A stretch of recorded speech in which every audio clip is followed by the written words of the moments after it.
Greetings, travelers. Welcome to another very awkward and peculiar Bible study devotional that we're attempting to do. Which I want to say, I don't know if I'm even doing these things right. And please take all of my words and my thoughts with a grain of salt. Because especially with some of these harder questions that have been on my mind, which strangely enough, it's been weird how they even occurred in the beginning of it all, and a lot of these things I didn't even think I would ever even want to even think about or even consider even thinking about. But maybe there's a reasoning behind it all, right? I guess it is a strange time within the cultural impact of the technological advancements we have nowadays. And sometimes it's very interesting thinking that, hundreds and hundreds of years ago, maybe even thousands of years ago, that there were maybe groups of believers, right? And it's very interesting just thinking about groups of believers, or just thinking about different denominations of believers, or just even thinking about different churches and stuff like that. And how, sometimes it's very interesting with the onset of the internet. Now there is a collective majority. I guess I wouldn't, maybe not collective majority, but there's this kind of like this connection that we can have with other people that we might not even know. We might never even meet in real life, and and it's very interesting, right? And so it is odd thinking about that, and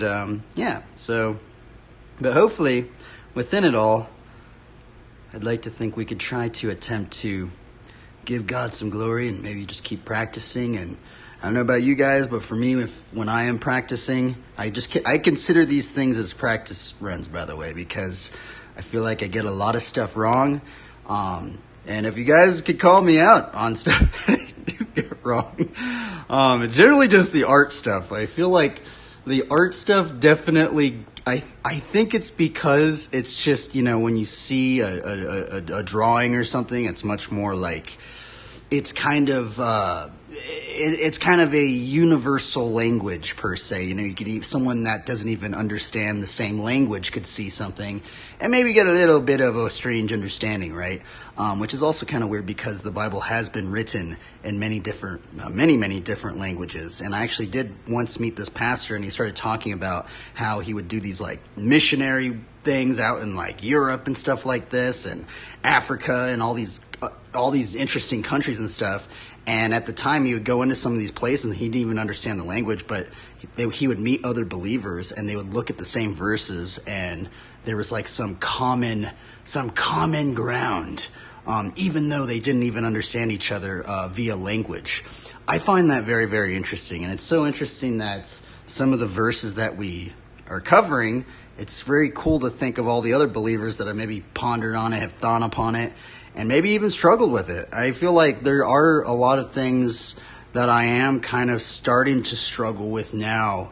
And I think a lot of the things that I'm starting to struggle with are things that, I'm going to be honest, I think it's the things of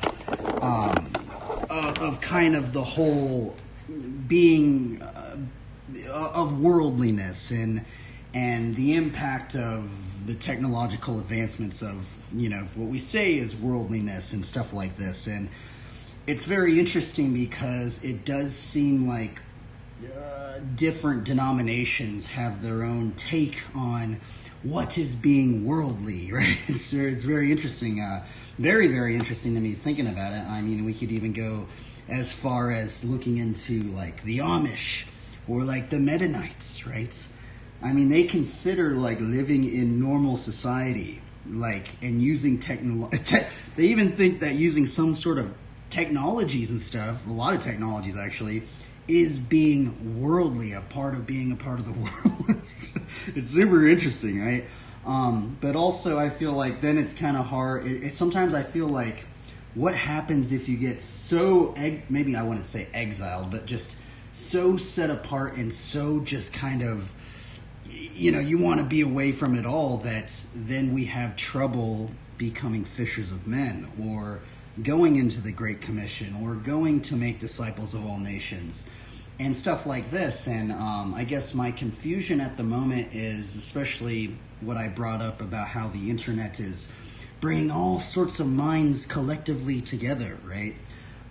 Is there a level of worldliness within it all? Is there, or what happens if the economy, the socioeconomic society that we might live in, that is kind of under a consumer-based society, what happens if worldliness is more profitable? Or what if you even had to support, or what if you were getting paid to promote things that were potentially worldly, and you were a believer, but you had to kind of maybe feed your family or make some money or something like this? Would that, I'm wondering, is there a level, like what are you to do in that sort of situation when so many things right now are kind of just tied together? And I guess that's kind of where I've been having some struggles within all of this, and it is interesting to think about it all. But sometimes I also just think, no matter, I have heard this from many believers and pastors saying, no matter where we're at, right? Hopefully we can maybe be a light a light to anybody around us. And I really do think about the parable of the 99 and the one lost sheep. And sometimes it's very interesting thinking about, because we did some Bible studies on, what does that parable mean? It's a very interesting parable that Jesus would leave the 99 to go and find the one lost sheep. And it's weird because during that time period, which is so strange to think that was happening thousands of years ago, but the Pharisees at the time were condemning people, and they were kind of almost condemning people to the point where they thought that these people could never be saved, like prostitutes and tax collectors and these people of society that they thought could never enter into belief and stuff like this. And it's very strange that the Lord Jesus Christ, he wants all to come to repentance, right? And I find that very interesting. And it's very interesting that it's so interesting to think that I'm very curious on the nature and how maybe even Jesus even used his, how did he save some of these people that the religious elite at the time considered the worst of the worst, and they could never be saved and stuff like this? I find that very interesting, and just thinking about that aspect in that parable, and thinking about maybe who we are surrounded by, right? Potentially, what if you were surrounded by unbelief, right, all around you? Right? Be very interesting thinking about that, and then also thinking how Jesus said that if we follow him, he will make us fishers of men, and also thinking that if we are wise, we will capture souls and stuff like that. And it does make me ponder, is there ever a time where we can, instead of capturing souls, we can actually be repelling them away? And it's I'm wondering if there's a level of tactfulness to it. Is there a level of maybe reading the room and maybe knowing, I wouldn't say knowing all the time when to maybe bring something up, but is there a timing of when we should bring certain scriptures up? And also not only timing on when we deliver a scripture, but also can we have the understanding and the empathy towards others that are in those states that we might not, even though we might disagree with, can we still have the empathy and understanding to know that sometimes they don't even know. Sometimes they don't even know that's happened to me so many times. There's a lot of things that I got into, especially with the drawing stuff. That was the weirdest part that I thought, and I didn't even know that this stuff would upset some believers and stuff like this, right? So it's like, I didn't even know, like nobody told me, right? I feel like sometimes that is a confusing aspect at times. And also what I've kind of been dealing with at times, many, I guess, it's hard to talk about, but it's like sometimes I feel like I've been noticing we can have a lot of words to say, or, we can deliver a, kind of maybe a rebuke, or maybe some sort of critique in that fashion. But sometimes what confuses me as I kind of ponder back on some of the critiques that I've gotten is that they kind of just gave me words, but they never showed me how to change it, right? They never kind of went, oh, well, you should maybe try to do it like this, or here, I'll show you how to try and do it this way.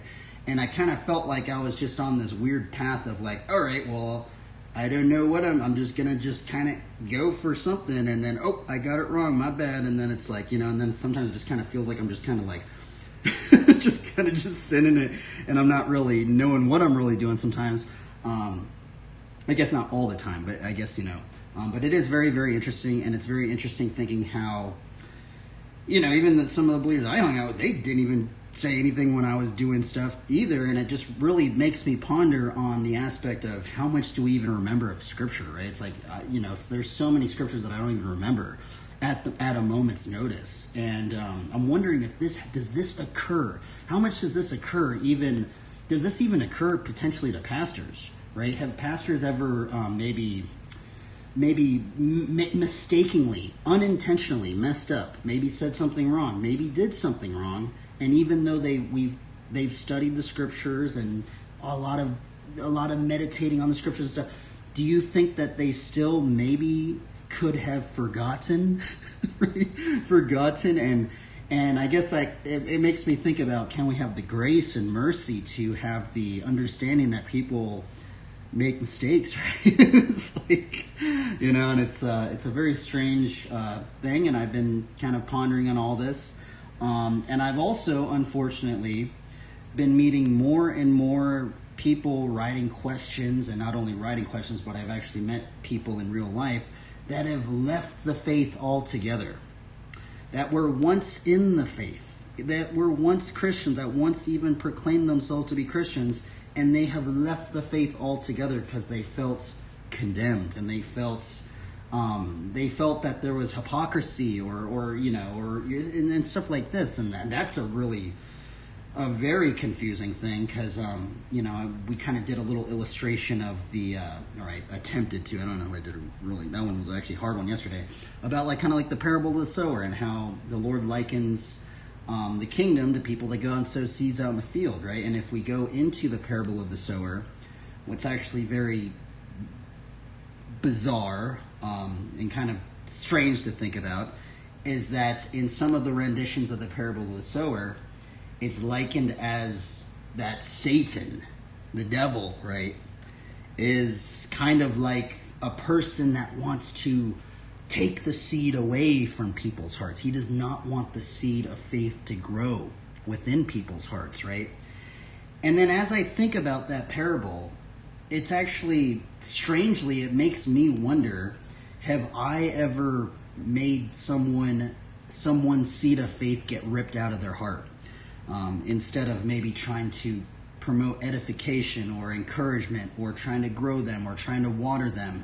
And I'm wondering, this is another one that I can't really find too many sermons or commentaries on, is I'm wondering, how subtle can a seed of faith be, right? How subtle can a seed of faith be to promote the growth of someone's faith, right? And can this seed of faith, this subtle, very, very subtle seed of faith, be different via maybe your circumstances in life? Because here's another weird, I guess I would call it a phenomena, that I've been bringing up many times, and you can even see it on, strangely enough, you can actually see it on Twitch with some of the believers that I know. It's such a strange phenomena, and I don't know. I haven't heard many like older people bring it up, and that's a whole nother question that I have, is the impact of, you know, older generations and what they think about the newer generations that are getting into the faith and stuff like this. But I've met more and more of these believers that actually got intrigued into Christianity via playing like a paladin or playing like a holy class, or even like, you know, I've even heard some people say bring up Elden Ring, and they have like this weird I haven't really played Elden Ring. I've only played like one. I was terrible at that. Game's really, really hard. I played it like 30 minutes or something like that, right? But I overheard one person who was like talking about like, oh well, there's like a faith thing in there, or there's like, I think he even said like prophets or something. I don't really know what he was bringing up, but he said that there was like these strange little connections with that it kind of intrigued him on into like the scriptures and stuff. And it's very weird because it's not overtly like, oh, they're going to put a Bible verse in it, maybe not even put overtly a cross or something in it, right? But it is very strange that these very subtle little things could maybe even make somebody even think anything about God's word. And this is kind of, I have brought up some questions on Reddit and other Christian forums on the nature of this. And it is kind of weird. It's very strange, and I feel like you have to be careful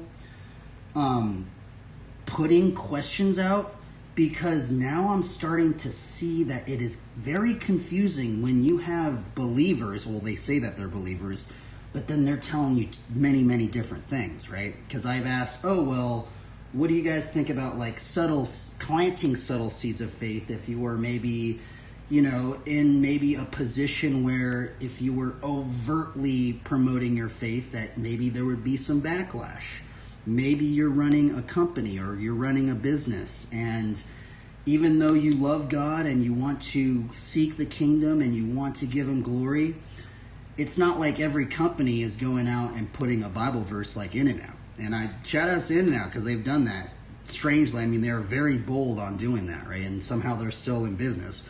But imagine all the other companies that even remotely even have even a close to even a little cross or even just a Bible. There's not many at all. Now, and just think about that in the video game industry, and not only the video game industry, but all sorts of other things, right? And so then it makes me wonder, okay, well, what about subtle seeds of faith? Now, it's weird because I've had different responses from different believers. You know, some believers brought up, well, you can't be 1 foot in, 1 foot out. You need to be fully on fire for God, stuff like this. And it's very interesting to me because I'm like, okay, well, I just feel like there's so many more variables that they haven't mentioned, right? And a lot of them I actually have been confused on. It's like, what happens if we start living in a consumer-based society, and you kind of have to tippy toe because you don't want to maybe, imagine this. Imagine if you ran a company or something and you started taking logistics of your market trends or something like that, and you started realizing, 98% of all the people that consume these products are unbelievers. Are you going to put a Bible verse on that? Or are you going to put a cross? Or what are you going to do on that, right? And what if you did, we're like, okay, well, let's try and give God glory. We're going to put Bible verse on everything. And then boom, your business just goes under.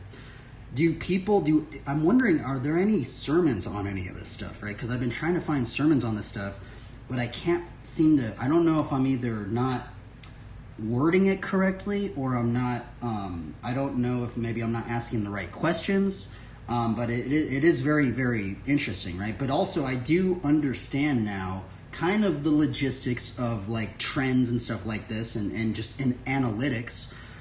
It's fairly simple, right? If you have a majority of people consuming your products, right now, via technology, we get to start seeing the analytics. Okay, the age range. Oh, these people are like this. Oh, there's this many types of people. And it's very, very interesting thinking about all these logistics, right? And wondering, do even pastors think about this, right? I'm wondering, do pastors think about their analytics or their logistics, or just, I really don't know. It's very, very strange, right? And now it kind of all wraps back up into what I've been confused about, okay, well, what happens when things just start all getting connected somehow, and we're all kind of getting all mixed in the swirl pile, right? And it's like, then it becomes very, you don't want to step on people's toes, you don't want to get fired, even though I think there is something that says you can't get fired if you, there was a question I read the other day about, people saying, oh, well, they're scared to promote their faith because they work at a company and they don't want to get fired if they have a digital footprint or something like that, right? The thing is like, then some people were saying, well, you can't fire somebody over like your religious belief or something. But then what was very weird is reading some of the other responses saying that a lot of times bosses fire people for a completely different reason. Like, oh, you did this even though it was actually something else. Or you were kind of putting a little bit of a stain on the company name, or that's not what we want to be promoting, or something like this. And it's very, very interesting, right? And it's like, I never wanted to even think about all of this stuff, but as I start kind of looking deep, and a lot of this stuff just started happening because of these questions that I couldn't really find sermons on. Which you think there'd be tons of sermons on this stuff, because I feel like this is stuff that is fairly important. I mean, if you were to think about just any sort of economic society, I think, this is a pretty important topic. But I think why maybe there isn't many sermons on it is because it gets very, very touchy. It gets very touchy on the nature of like logistics of a business, or what happens about this and these trends and all this stuff. It's very crazy, actually, thinking.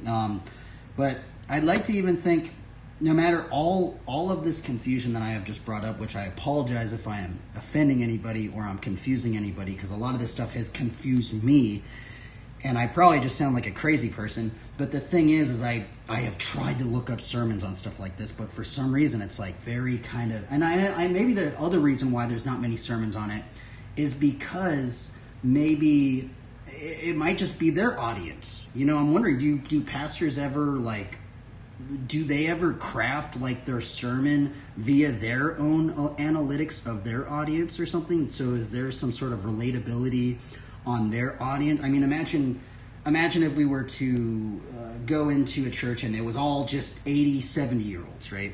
Well, what are you going to do? Are you going to talk about things that are like a 20-year-old is going through or something like that? I don't know, right?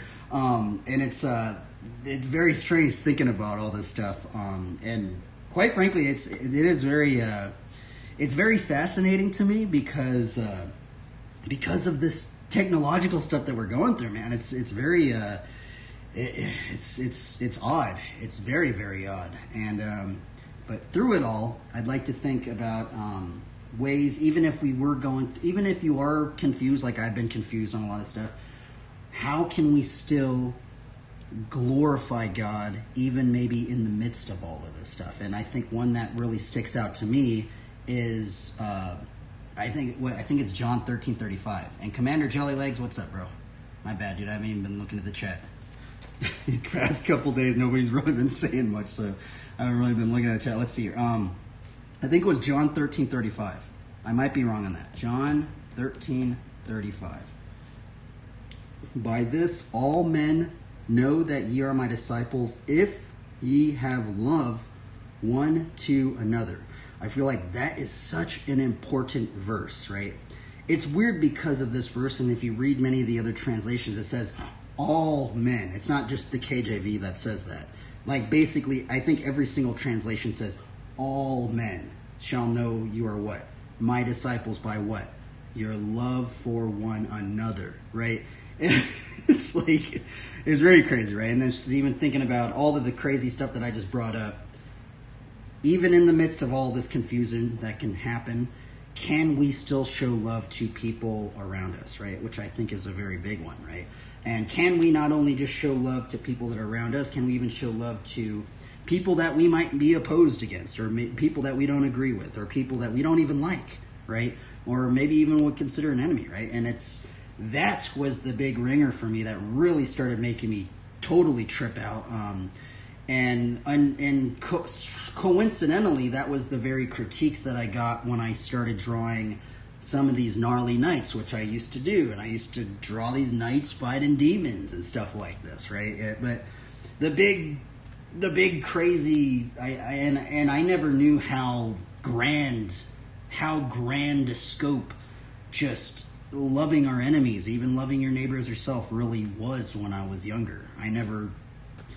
I just kind of, the golden rule, it's like, all right, but I never really looked deeper into it, and I never looked, and it's very, very intriguing thinking about that, and just thinking about making disciples of all nations. And it's like, well, if you were to make disciples of all nations, it's a little hard when you're gonna just condemn them and not try to bring them love and stuff like that.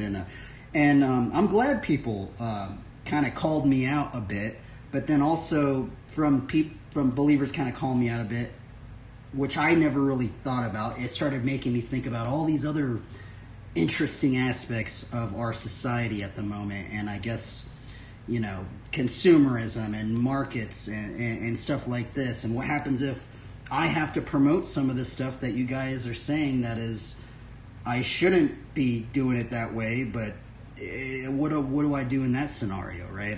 Can I somehow still give God glory if I had to promote certain things that might be considered ungodly or maybe even worldly in some sense, right? I don't know, right? And I guess that's kind of where I've been.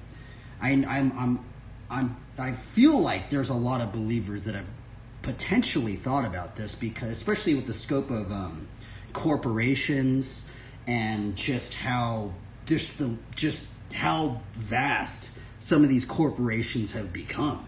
I mean, it's crazy. Imagine if you were working for a corporation and they were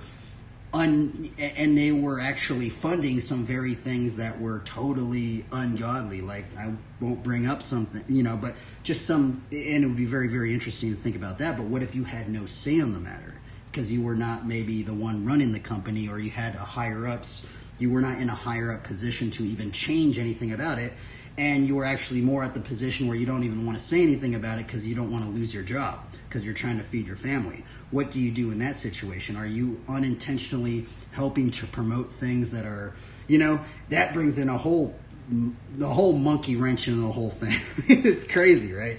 But throughout it all, I'd like to think that no matter where God has us, from what I've heard from other believers, is that we can still be salt and light, and we can still shine our light no matter where we're at. And I also just think not only that, but also thinking what has been comforting the mind of me is thinking about the parable of the lost sheep, and thinking, well, even if you're surrounded amidst unbelief, if anything, that's to show that we need to become better fishers of men or something, or we have to, or if anything, that's the field that God has put you in front of. Because if we think about the analogy of what is the field actually?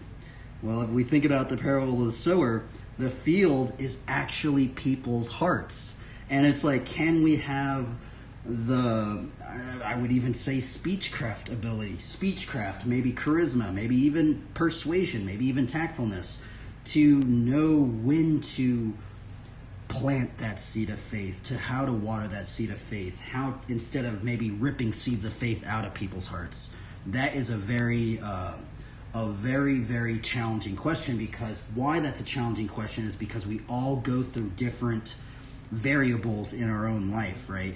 And I'm wondering, I would love to ask the Lord, like, what he thought about, like, reading the room, right? Like, imagine if, like, how would you plant seeds of faith if you were surrounded by unbelief, right? And what happens if you just started doing it in a way that actually got people, like, totally like, oh, I don't want to be a part of, this guy is crazy, or something, like, I'm not even going to listen to this guy.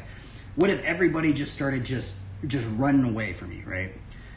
when we are called to become fishers of men, right? Like, what would you do in that situation, right? And I'm wondering what the Lord personally thinks on the nature of maybe reading the room and knowing kind of how we are to encourage others, maybe even weaker, encouraging anybody, right? And it's a very weird question. But anyway, and that has been 30 minutes. Holy moly, I haven't even looked at the scripture so far. But I don't even know what I'm going to title this one. This is actually the verse that we're going to get into today. Bear one another's burdens and so fulfill the law of Christ. For if anyone thinks he is something when he is nothing, he deceives himself. But let each one test his own work, and then his reason to boast will be in himself alone and not in his neighbor. For each will have to bear his own load. Let the one who is taught the word share all good things with the one who teaches. Do not be deceived, God is not mocked. For whatever one sows, that he will also reap. For the one who sows to his own flesh, from the flesh will reap corruption, but the one who sows to the Spirit will from the Spirit reap eternal life. And let us not grow weary of doing good, for in due season we will reap if we do not give up. So yeah, I think this is a weird one. What really stood out to me personally, when I read it, is like bear one another's burdens. Now, when I read the word burden, do I have the pen out here? I don't think I do. I'm wondering if burdens can even be like our mistakes that we can maybe even be doing, right? Because I have made a ton of mistakes. I make mistakes every single day, right? So it's like, and the thing is like, another thing I've been I have been noticing on, like, I guess, like, some of the forms of, like, the YouTube Christian sphere, which in some parts of it seems a little toxic. And I understand why, they're calling out people and they're like, oh, but then what I'm wondering is if someone's like that, are they completely gone forever? Like, are they ever reversed? Like, what if that person changed their ways, right? Could that person that has gotten so much hate, right? Could that person ever become a genuine believer again? I mean, I wouldn't maybe say again, but what I say, because it's kind of crazy. Because sometimes it's like it seems like a forest fire.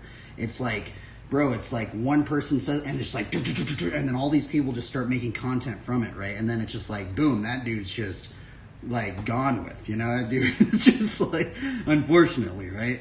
But then what trips me out is if that guy changed his ways, would all of these people make videos being like, oh, well, man, that guy totally changed. He's actually a believer again. My bad. We're going to just keep encouraging him because I really don't know, right?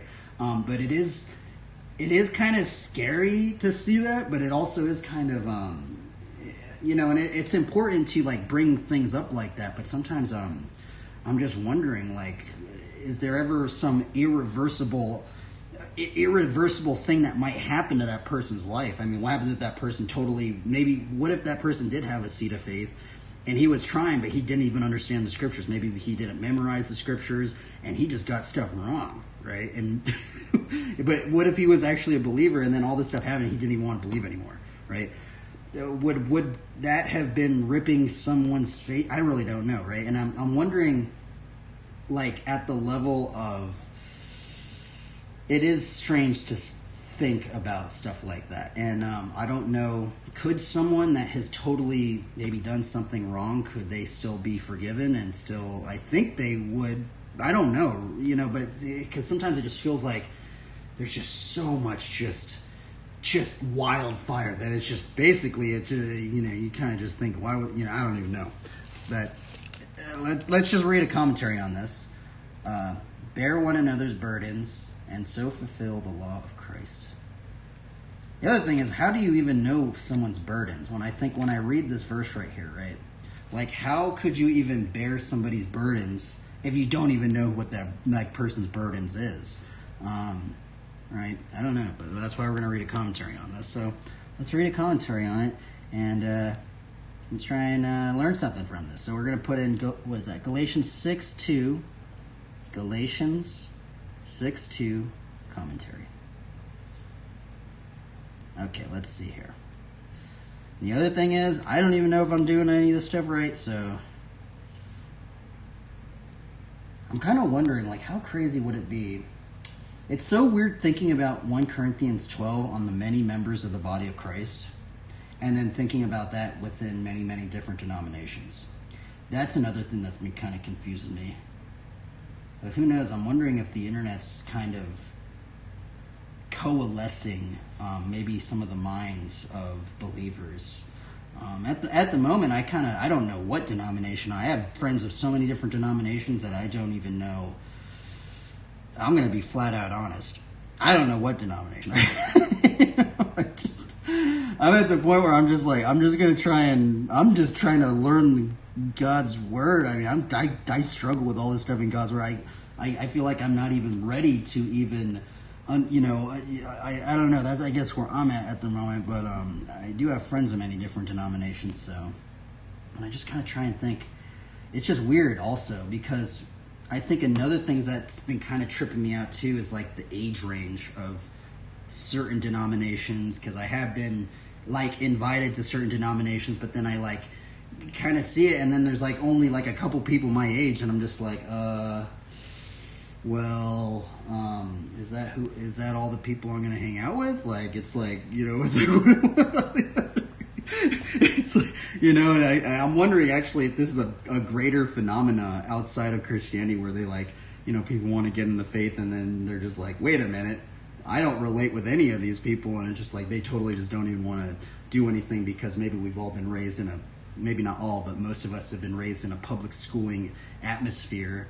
And I honestly think the public schooling atmosphere kind of promotes hanging out and coalescing and intermingling with people your own similar age range, right? And I'm wondering, how does that affect the mind of somebody that, I don't know if it's affecting the mind at all, but I personally think it does, especially how much time we go into institutes like that, and have been, I don't know. Anyway, let's keep going. What does it mean to bear one another's burdens? Galatians 6:2. This is what I'm going to say. These aren't God questions, by the way. By the way, I like reading these ones. If you guys want to read probably the easiest, these are the easiest commentaries to read, because, I don't know, they just write it way easier, and you can click on the scriptures, they actually have the hyperlink to this stuff, and make it way easier to read. So let's read this one. Galatians 6:2 says, "Bear one another's burdens and so fulfill the law of Christ." The word burden here means a weight of personal or eternal significance. It can refer to a character flaw, a struggle, or moral requirement. Some have wondered at the meaning of this verse as it compares to Galatians 6:5. Galatians 6:5, for each will have to bear his own load, which says each one should bear his own load. Are these verses contradictory? How can we bear someone else's burdens if we are supposed to carry our own loads? The Greek word translated load in Galatians 6:5 is phortion, which refers to an individual burden that is not transferable. We each have certain obligations for which we alone are responsible.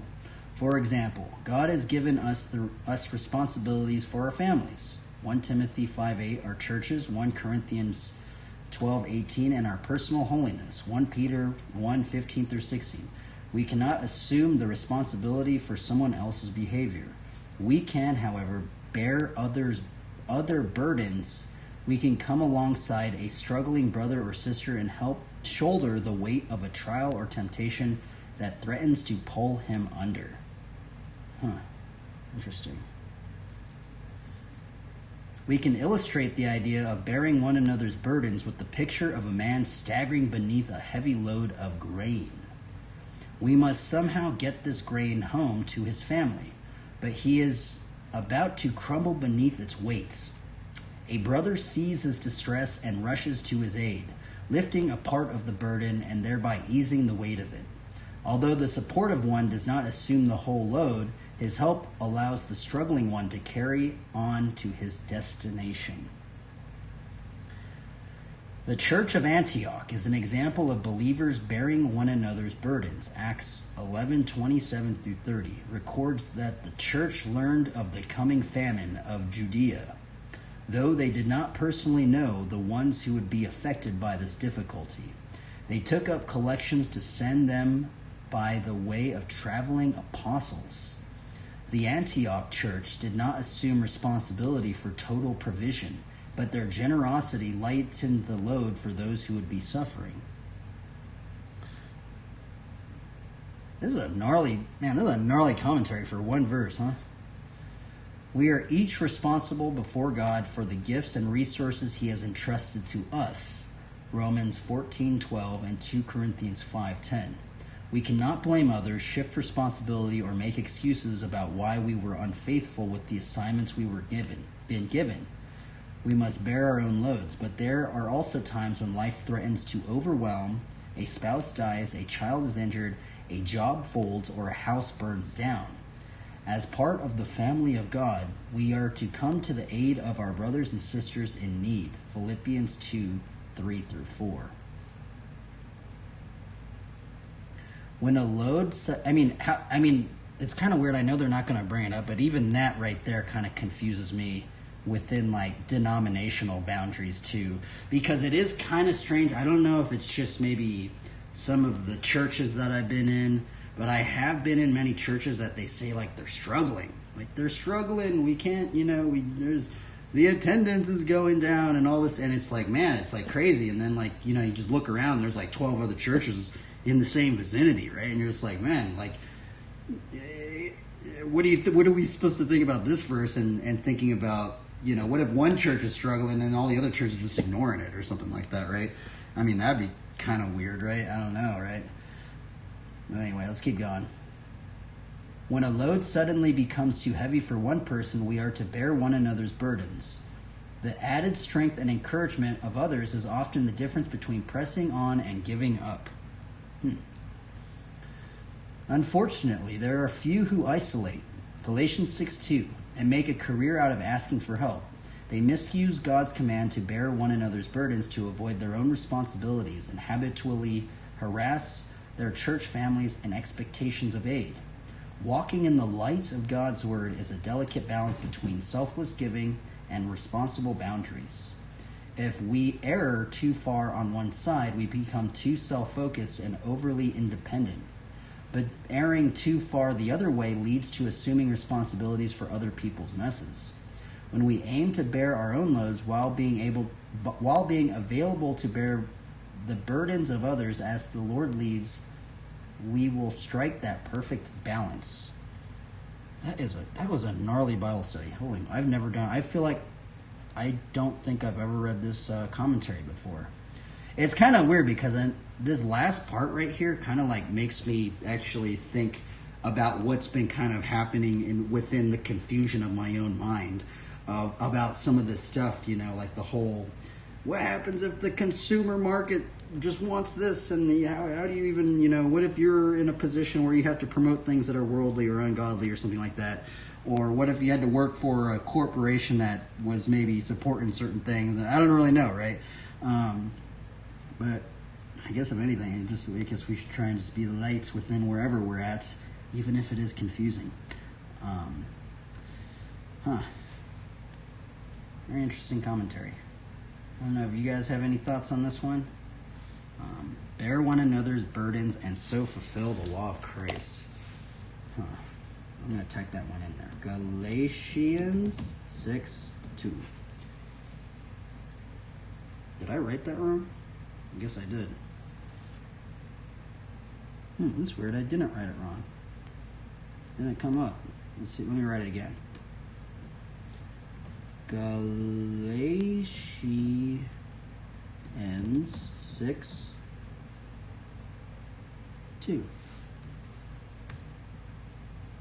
It didn't work.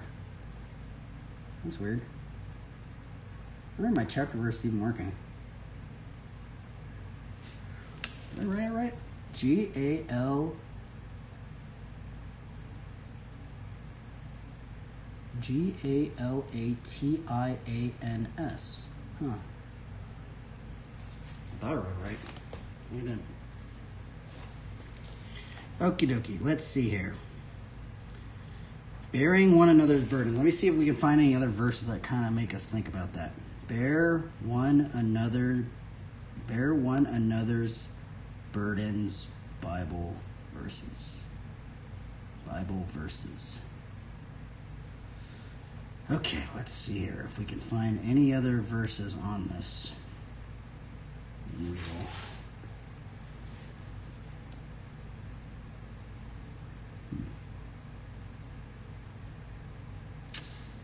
Okay, let's see here. I'm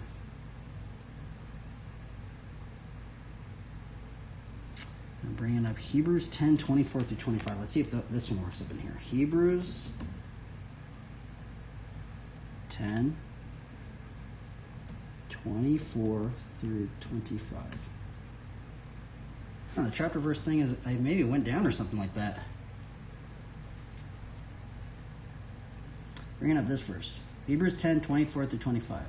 Let us consider how to stir one another up to love and good works, not neglecting to meet together as is the habit of some, but encouraging one another, and all the more as you see the day drawing near. Galatians 5:14, for the whole law is fulfilled in one word, you shall love your neighbor as yourself. Yeah. We brought that one up earlier.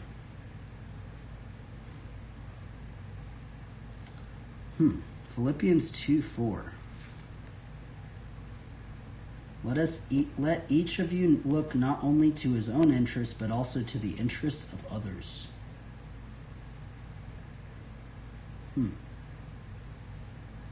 Romans 15:1. We who are strong have an obligation to bear the failings of the weak and to not please ourselves.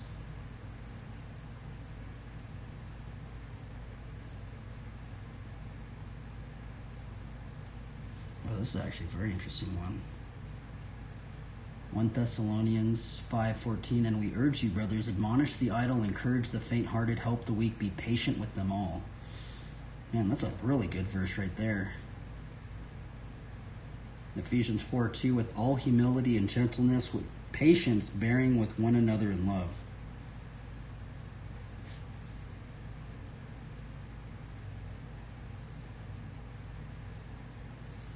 Alrighty, well, I guess that was Bible study today.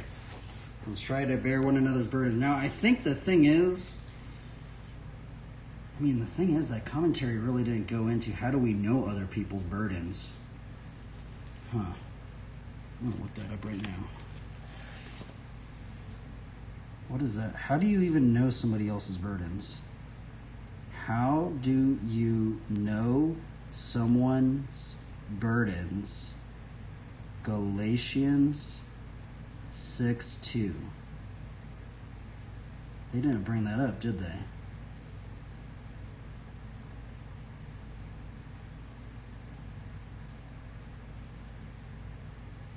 I mean, I guess maybe if they talked about it or something. Or if you saw somebody.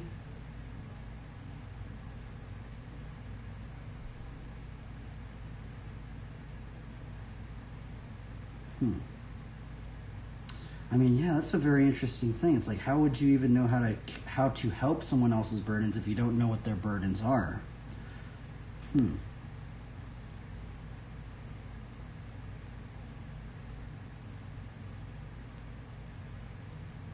Interesting. I mean, I would like to think it's maybe from talking about it. Because what if you were to help somebody and then you kind of go, oh, wait, well, that was, and they go, oh, well, that's not actually not a burden that I have. Right? It's like, what would you do then? I don't know, right? It's like, I guess maybe it's something that they talk about that from their mouth, from the heart, the mouth speaks. So maybe it's something that way. And maybe if they are talking about it, it is probably pretty gnarly. Maybe not gnarly, but maybe it is kind of weighing on them.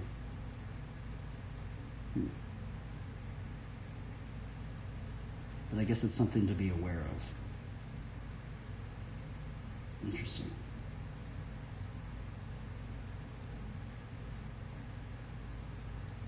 Let's look up the definition of burden.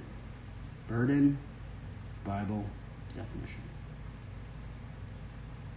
A load of any kind. A severe task, a difficult duty.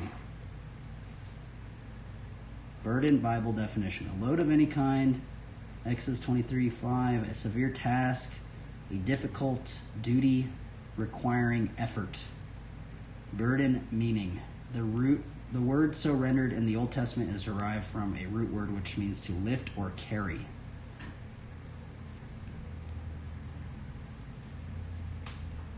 All right. That is wearisome, or we're going to read the KJV version now. Burden. That which borne or carried a load, hence that which is borne with labor or difficulty, that which is grievous, wearisome, or oppressive. A birth. The verse repeated in a song, return of the theme at the each. What does that mean? In common language, that is often repeated, a subject on which one dwells. A fixed quantity of certain commodities as a burden of glad steel. The contents of a ship, quantity or members of tons a vessel will carry, as ship of hundreds of tons burden. A club. A club? What in the world? Burden. To lay on a heavy load, to encumber with weight. Hence, to oppress with anything grievous as to burden a nation with taxes, to surcharge, to burden the memory. Now it's kind of interesting thinking, okay, well,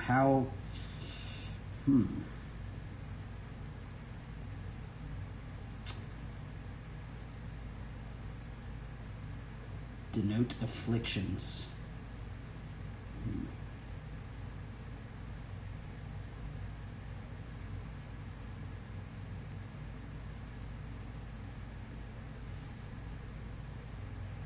Interesting.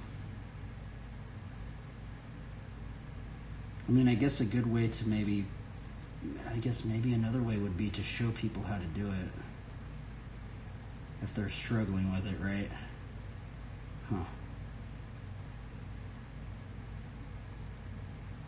Anyway. Well, that was a Bible study. I learned a lot from it. I don't know if anybody even listens to these things. I know these Bible studies are kind of gnarly, but holy moly. I'd like to think I learned something from that Bible study, but I just feel like the burden part, it's like, how do you know something's a burden? I mean, I guess maybe if they're getting frustrated, I guess maybe that could maybe show that someone's under a burden. They're getting frustrated. Maybe they're getting angry or upset. Maybe they're getting sad or depressed. Maybe they're in anxiety about something. I would like to think, that stuff is probably pretty burdensome.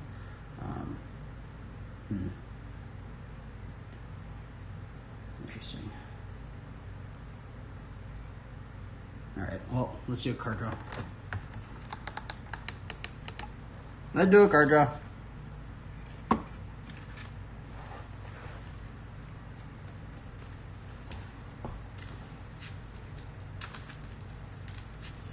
That's what I should do with this set right here. I haven't done this set in a while.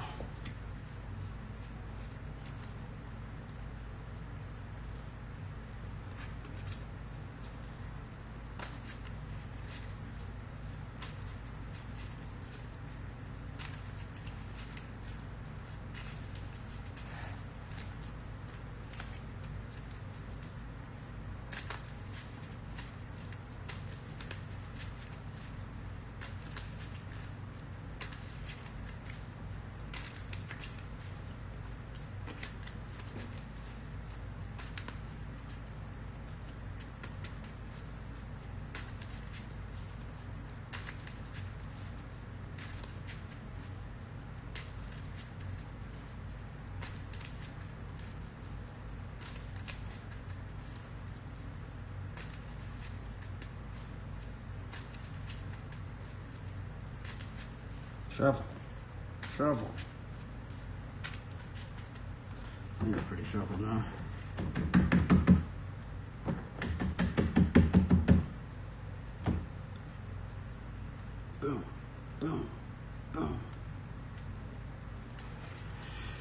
Let's see the artwork we draw today. Interesting, all right. I think the centaur card. Possess centaur. This one reminds me of Psalms 18:33. He makes my feet like the feet of a deer. He sets me secure on the heights. Is that Psalm? I'm pretty sure it's Psalms 18:33. It's weird I actually remember that verse because of this card. Or because of like the centaur cards. Let's go into Psalms 18:33. I wanted to see if I got it correct. Or maybe it's 30:18. Oh no, it's 18:33. He made my feet like the feet of a deer and set me secure on the heights. Every time I read that, I just think about centaurs. Maybe that's why C.S. Lewis wrote about centaurs. Huh. Anyway. Quick beam, upstart, ent.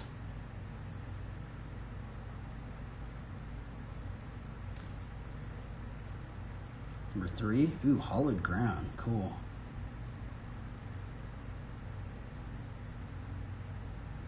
That one just seems like it has a cross on it. It's not, I'm just tripping out. Is that a cross or is that not a cross?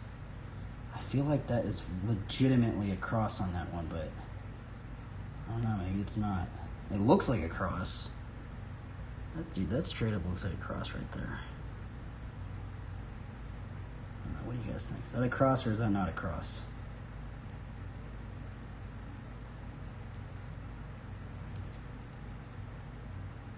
That one really tripped me out. When I was looking through the binder, I like saw that one. I'm like, is that a cross? Like, what in the world? Yeah. 1, 2, 3, 4. Maratandris.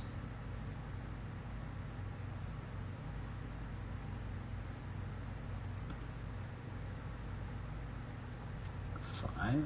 Interesting. Ancestors' prophet. This one kind of reminds me of the Sons of Thunder.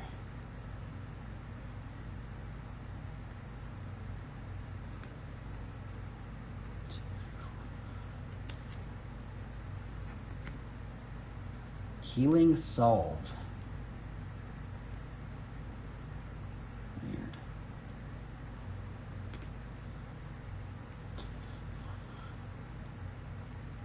1, 2, 3, 4, 7.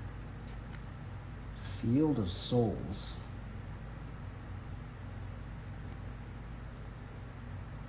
1, 2, 3, 4. All right, last card.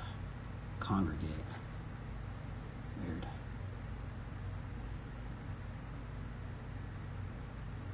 Man, Mark Zug did this one in oil paint. This is a really nice one.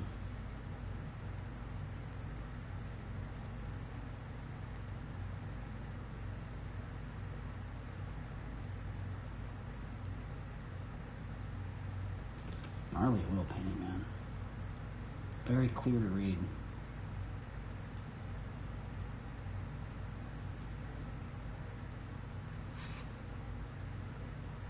That was the hand of the day.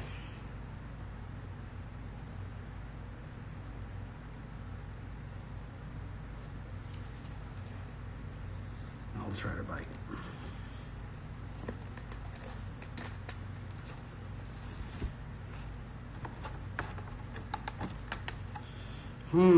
Burdens, huh?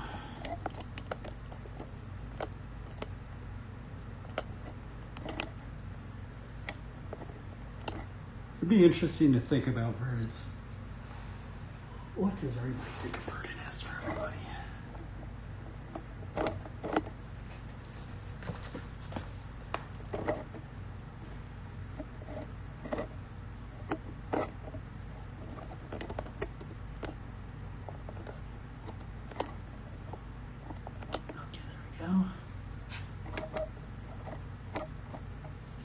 All right, let's do this.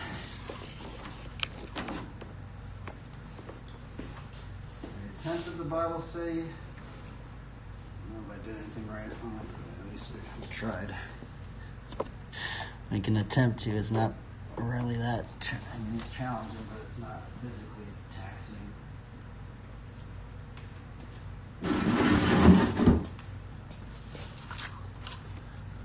Cheers, let's drink some coffee. Let's turn this air conditioner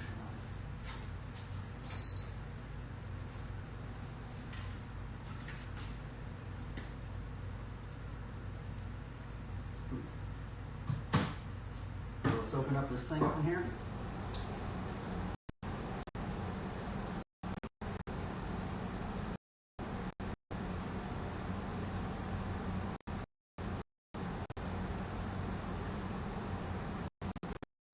I forgot something.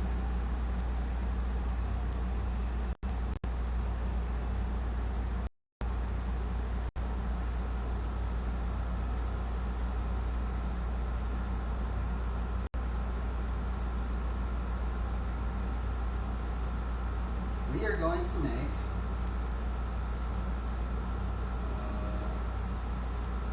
we're going to make a little post thing.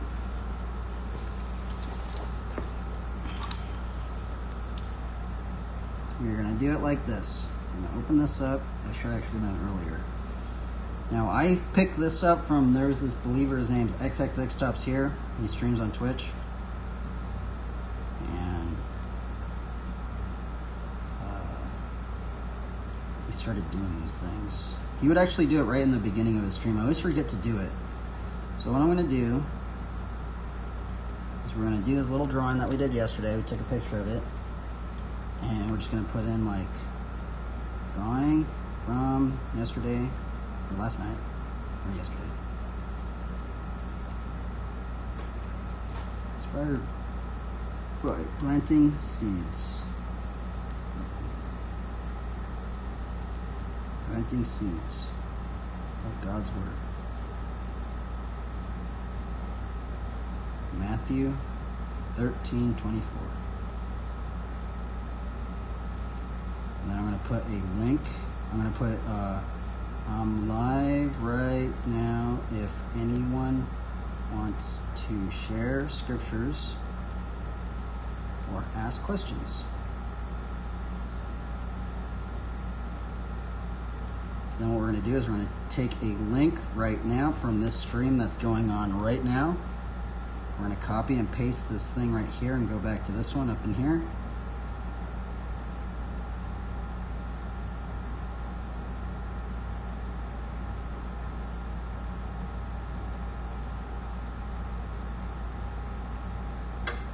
We're going to go to our hashtags.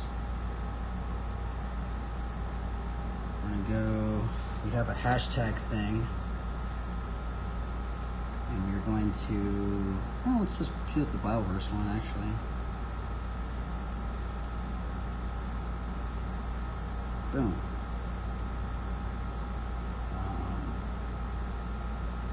Art, hashtag. Sketch. Should be good. Oh, I gotta do -5.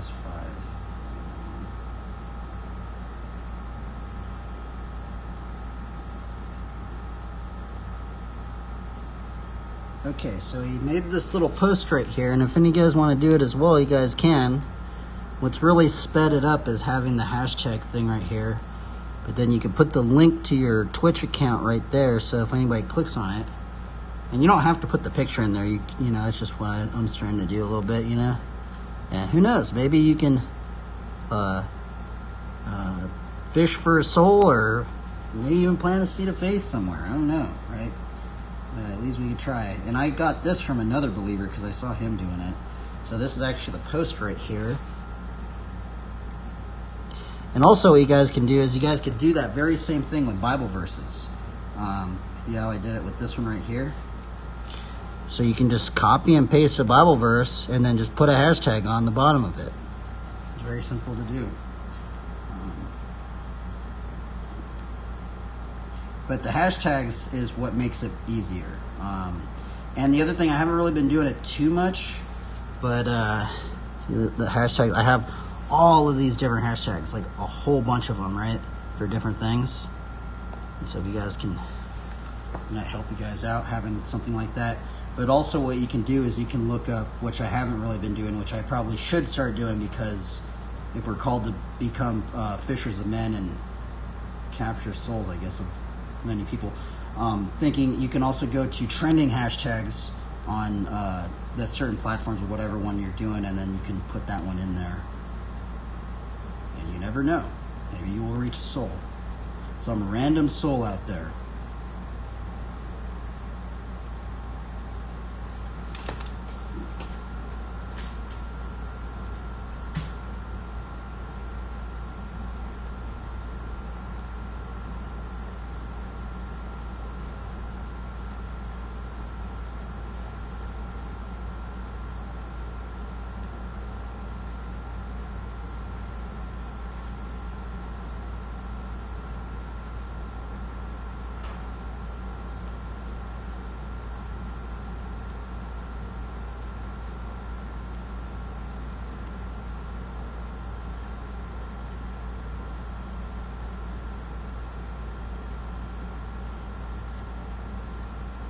Switch this to, is anybody in BMX streets?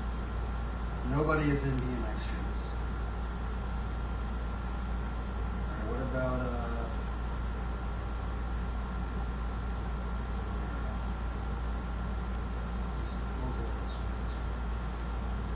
I feel like I don't get many viewers from this one. I think it's just too saturated.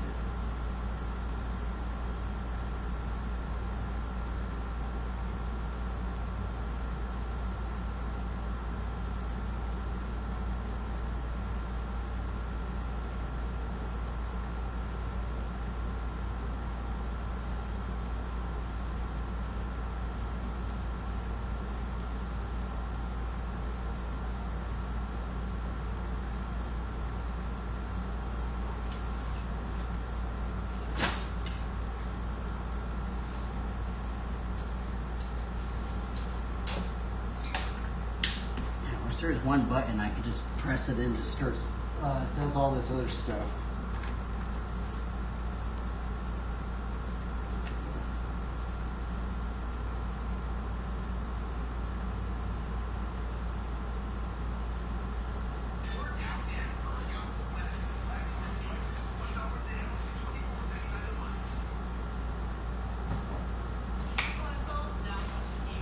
Actually, I need to change this to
shin guards on. I know the shin guards are kind of lame, but they have really saved. I used to totally not be about knee pads and shin guards and all that stuff, but I feel like once I started doing a bunch of crank flips and tail whip stuff, that's when it really starts affecting me, because it starts like making you like hesitant, especially if you get a gnarly shinner. I don't know. I feel like you have to be kind of a masochistic, I don't know how to pronounce it, masochistic person to get a gnarly shinner and then just do another just straight whip to pedals.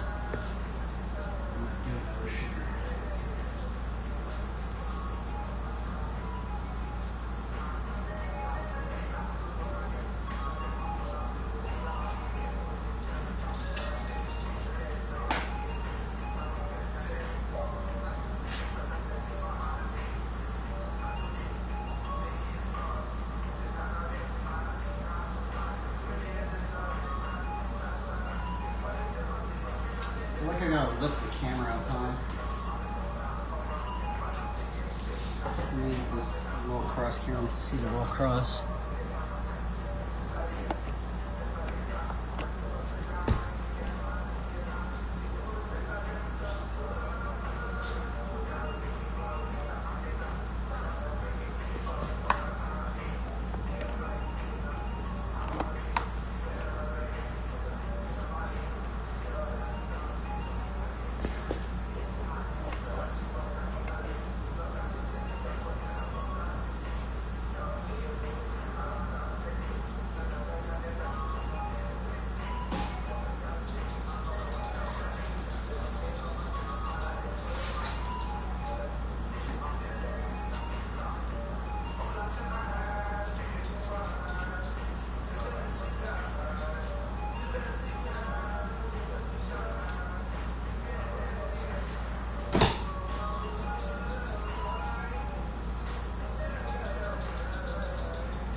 It's weird. I actually think I get more viewers from the fitness and health section. Maybe I should go back to that one.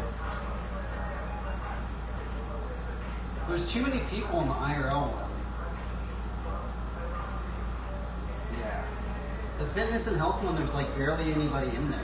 But there's still just barely enough.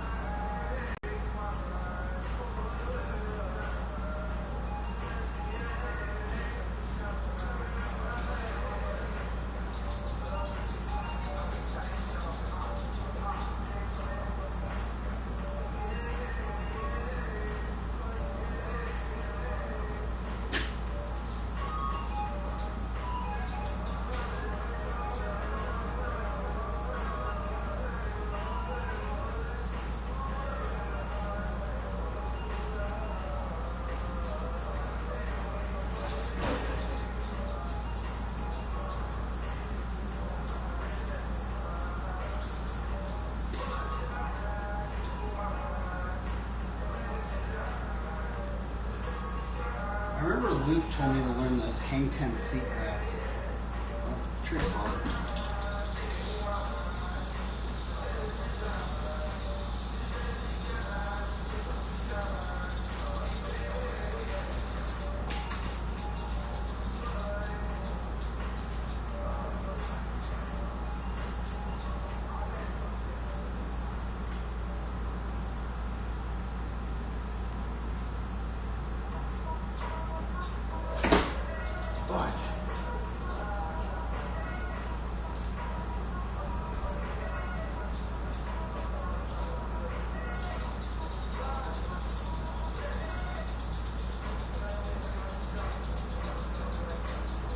I guess that's what I should probably learn, huh?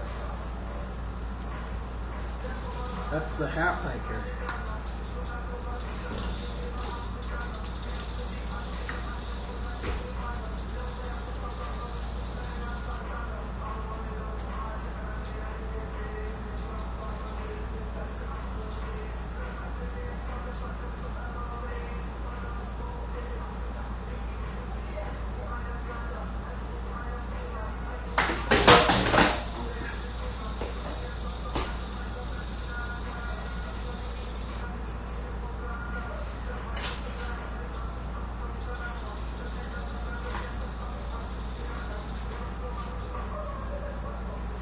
Really practice our hitchhikers.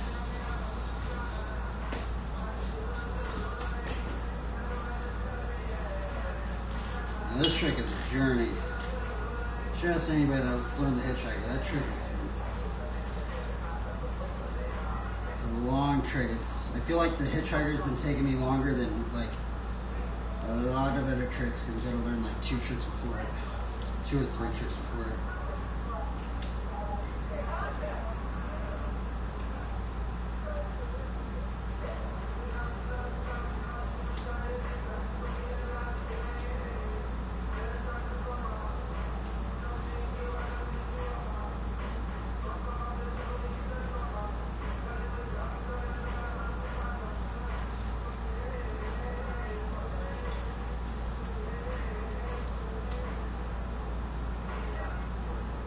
Somebody said something.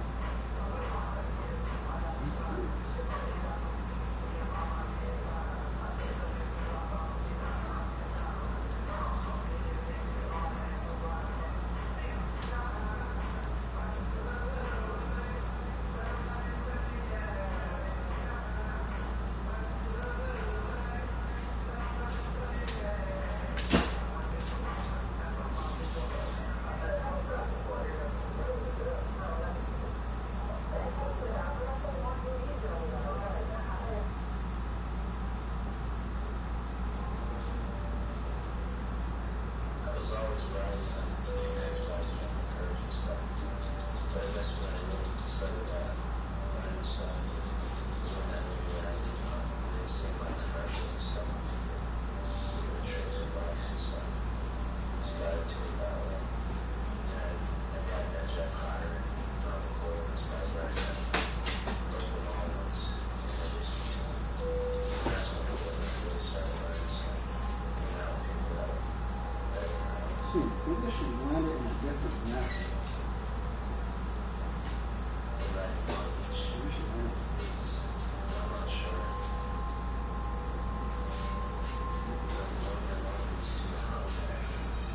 It's a while. So I've been in that area for so long. Most of the time right on the side. That nest one looked down by the house, so I could see it. Stuff on Sarah or Such a cuss. Scarce fine. Not a lot. Most of the time it's just by myself. I always talk to myself when so I never really know to. There's no particular reason why I write, except for I like the fact that I like to write. That's pretty much it. Just life in my life. I spend time alone.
I need to learn how to land out of this, man. That's what I need to do.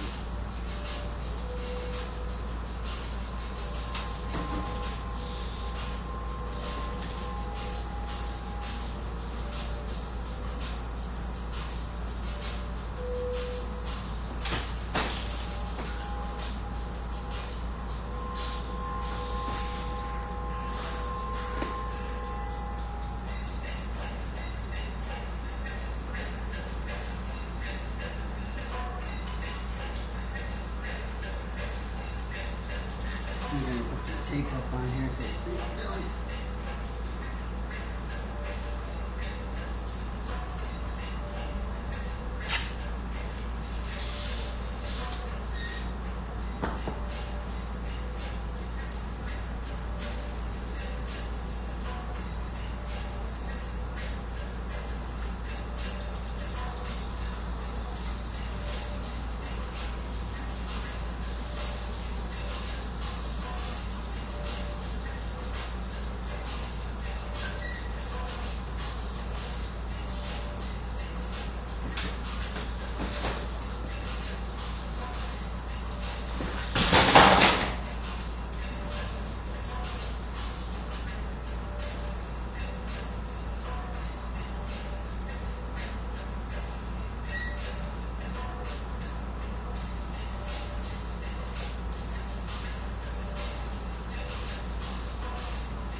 Just start up here.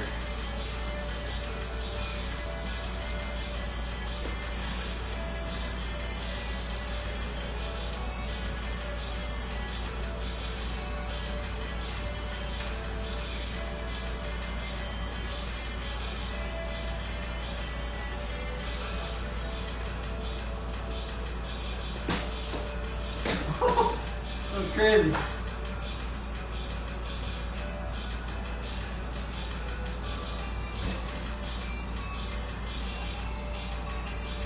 That was the closest one I've ever. I feel like that one was really close when I got. Yeah, I did.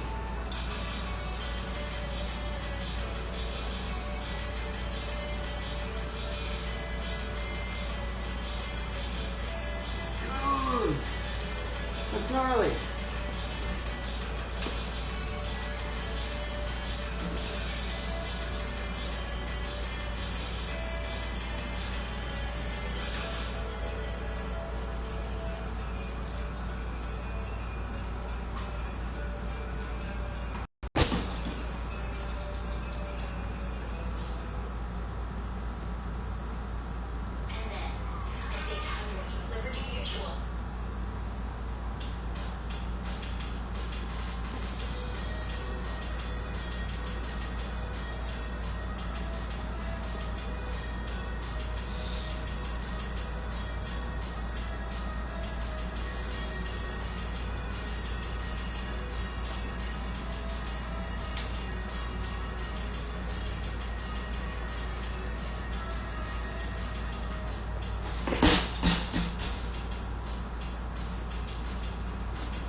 Dude, starting to do it a little bit.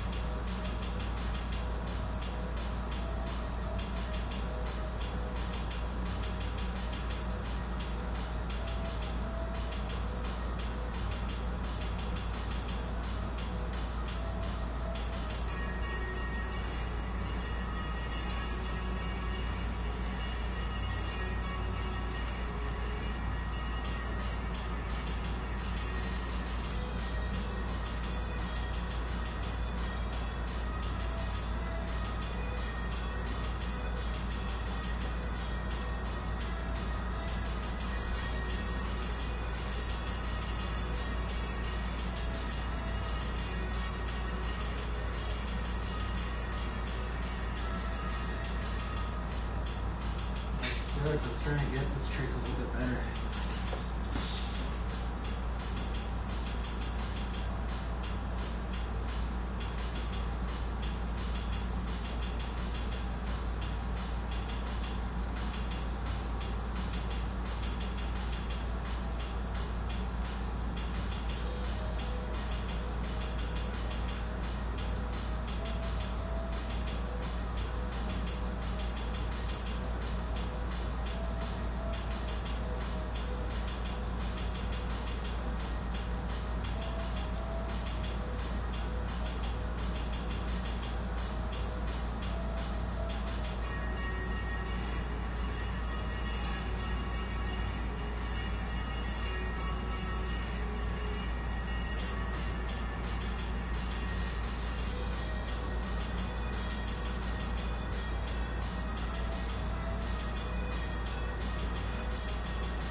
Yeah, that's what I was going to do. I think I was going to try my bars a little bit back. I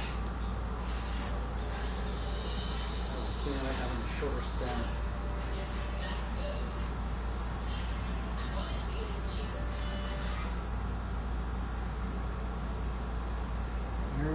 Where's that Allen key?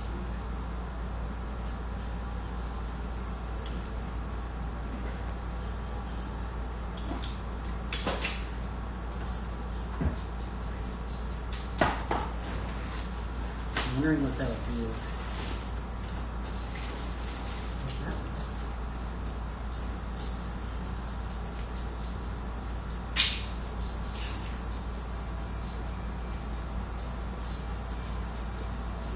Push my bars kind of more back, so it kind of simulates having a shorter stem.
Didn't even change it.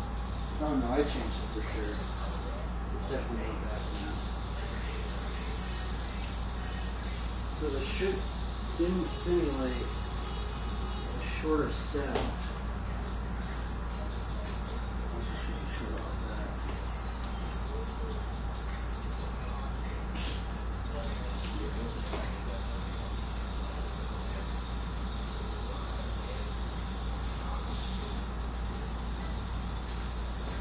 Crazy, I moved him just a little bit, I can tell.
guess that is better because then I have more room this way too.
Excuse me.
Holy moly, the board broke.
This is crazy.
waste my time.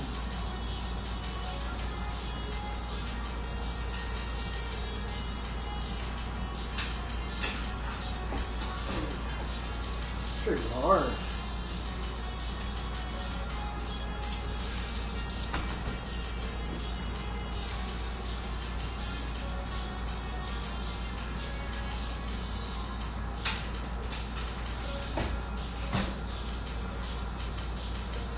Slow today.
outside.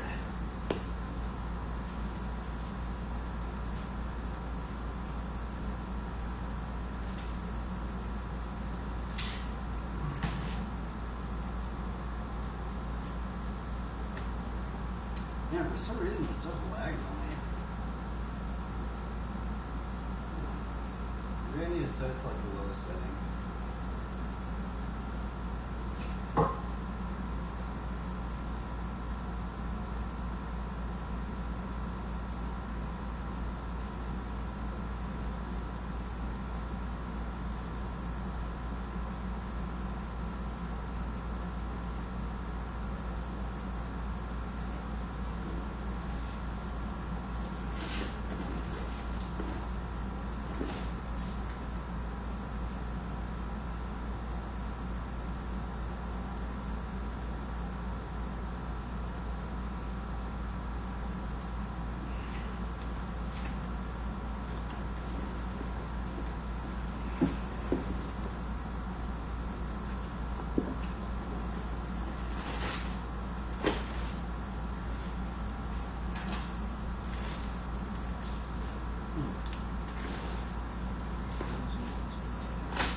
Let's go right outside.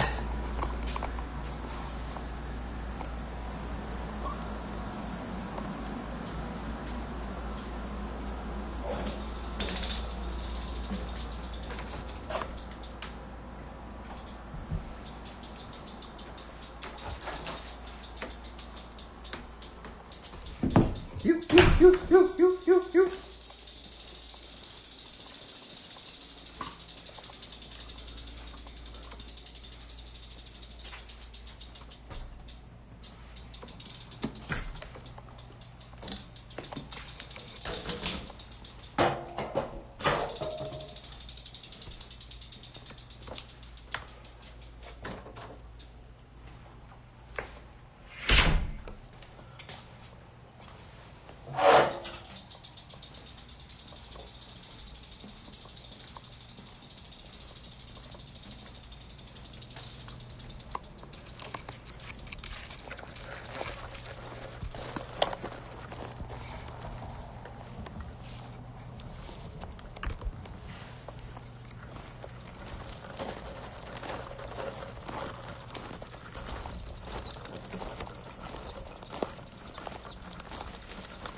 Hey, did I run over a cactus?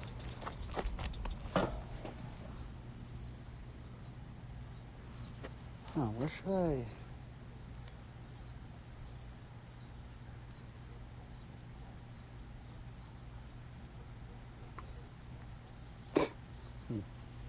I guess we put on top of the backpack.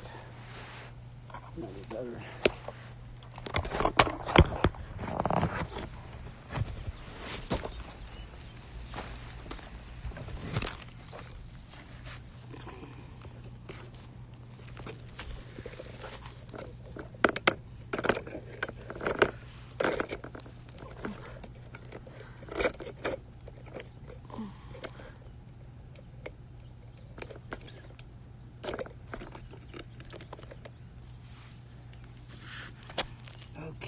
put the music up on this one. This one's way easier to play the music.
stripes and cliffhangers.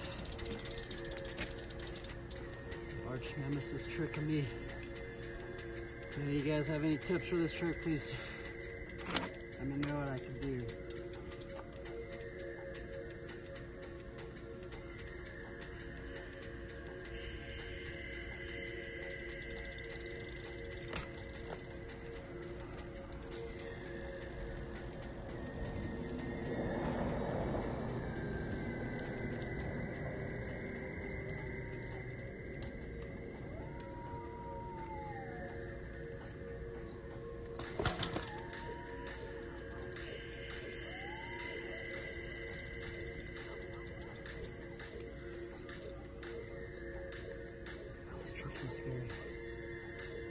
I just gotta freaking just not be afraid of that.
Let's look at this trick.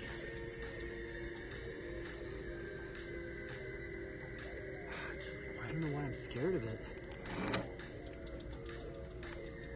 I guess it's just the fear of flipping over, but I flipped over so many times, but it's still like, like my mind's just like, I don't know, hesitant.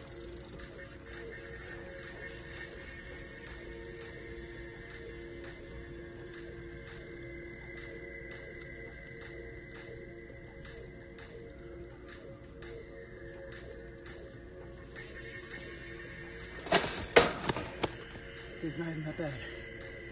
You just flip over, put your arms out, you're good.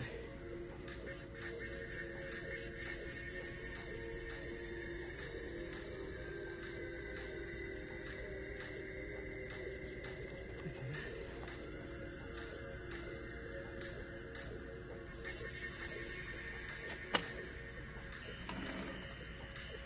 It's scary though, I don't know, it's weird. Like, it shouldn't be scary because it's like you're not even freaking jumping or anything, but it's scary for me. I don't know why.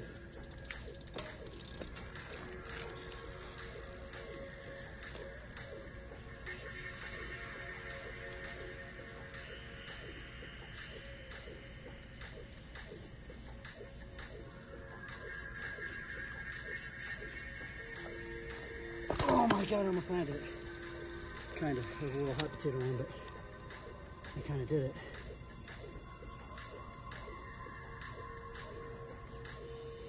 I don't know how they just hold that thing. But that's so, I feel like this is the scariest balance point ever. Like, it feels so like different than any other balance point, I feel like.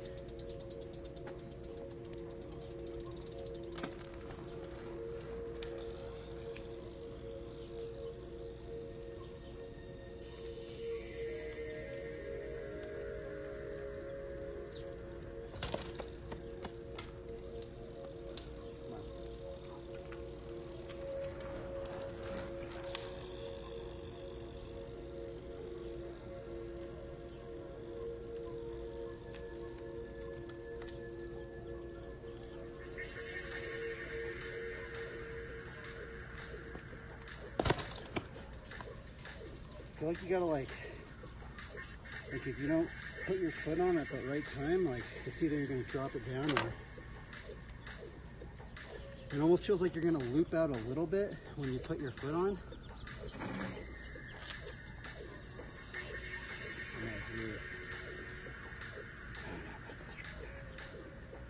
This trick has been a bane of me.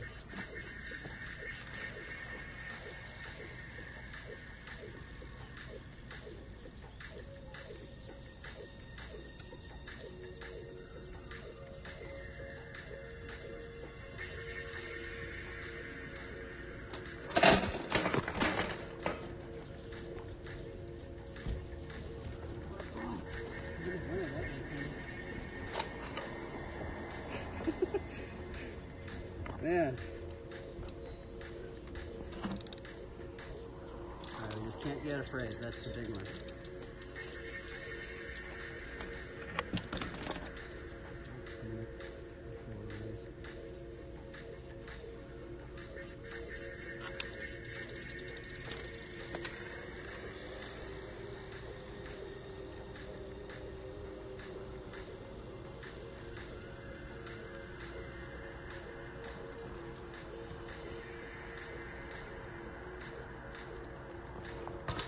Oh. Terrible at this. You should ask anybody that does cliffhangers. They can make that trick look way too easy. Or maybe I'm just terrible at this trick. I feel like, I don't know. I've been stuck on it for a long time. I think I'm gonna lower my seat just a tad.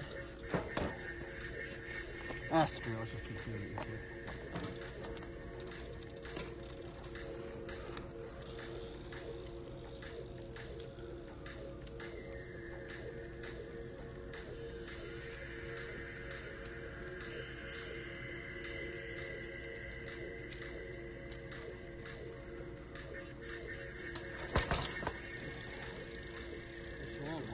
Holy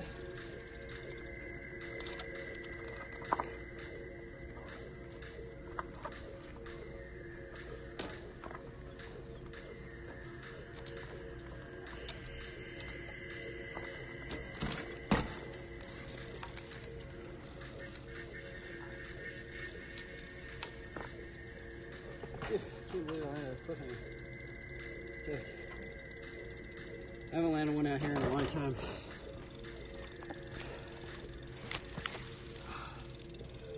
Yes.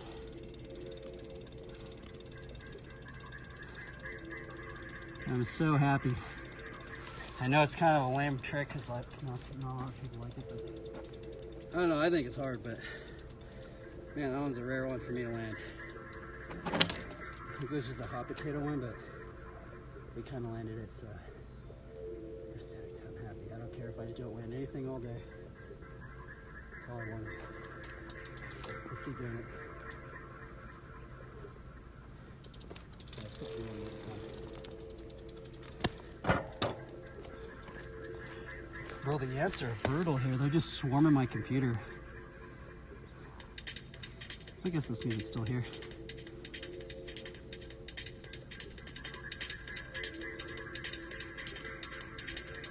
Hey, we landed something. I'm so happy. Let's do a better one now. Pew!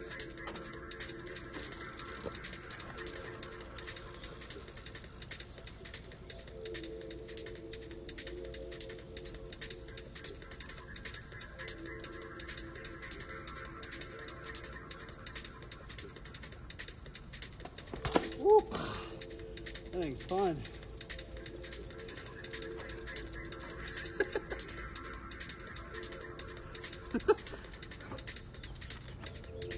Like I don't know how to balance it. I'm just like this. You gotta learn how to balance this thing. Dude, I'm so happy. It just feels so good to land that trick.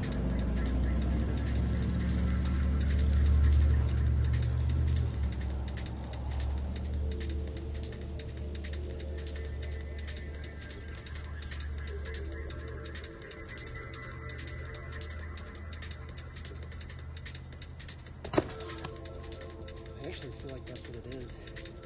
I feel like when you put your foot on, you almost kind of have to like, because if you're too far back, it just drops the back end over. It almost feels like you're about to loop out a little bit.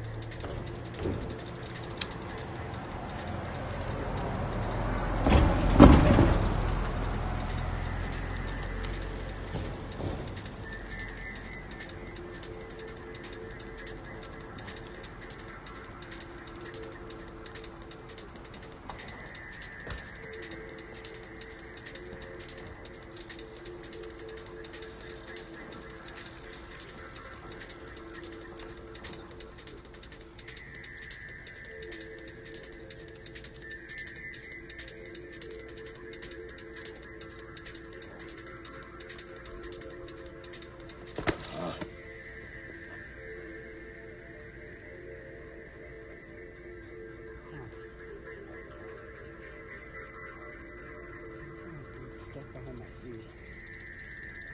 It's all scratched, it's all disheveled. And it's stuck behind the seat.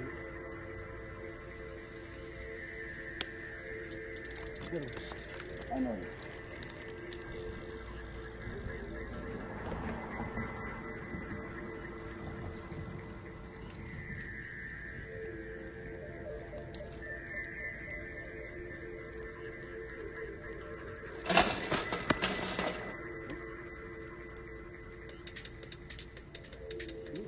What am I doing wrong? I think that one. I think what they don't say is that you actually have, there's a speed that you have to do this. If you do it too slow, because that's what it feels like, because if you don't, it almost feels like you're going to loop out, but then you have to bring your momentum back a little bit.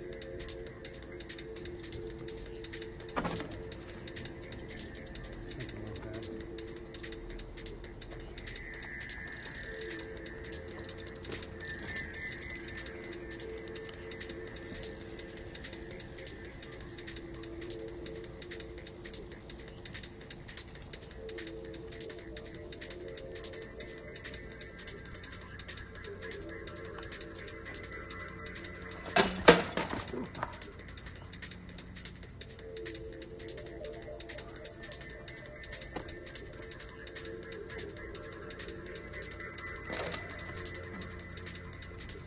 I landed one, man. Holy chibunga.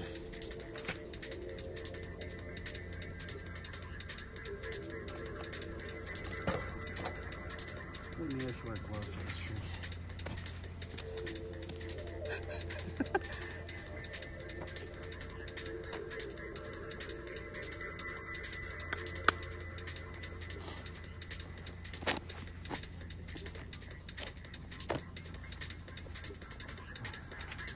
Why did I just line up one? I can't do it anymore. Don't make no sense, huh?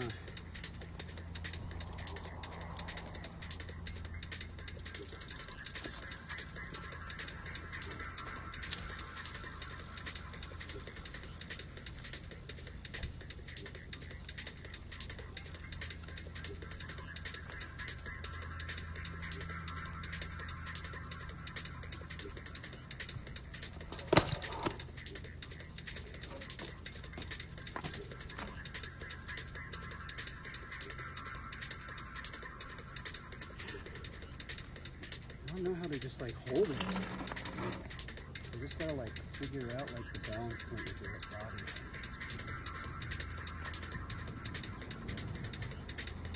It's scary to move. I don't know. It's so weird. Like I think that's what makes this trick so hard for me. Because like I'm just like so scared just to take my hands off that I'm just like frozen. But I need to be like loosey goosey or something up in here.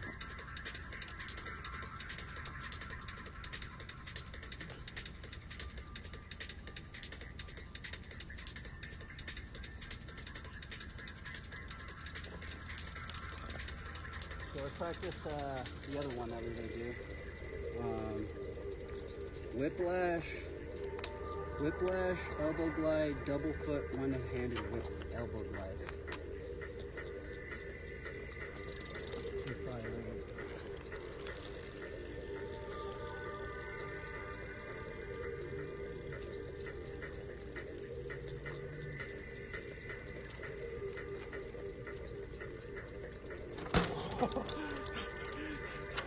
That was the second try.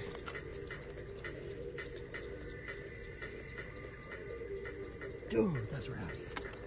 That is not.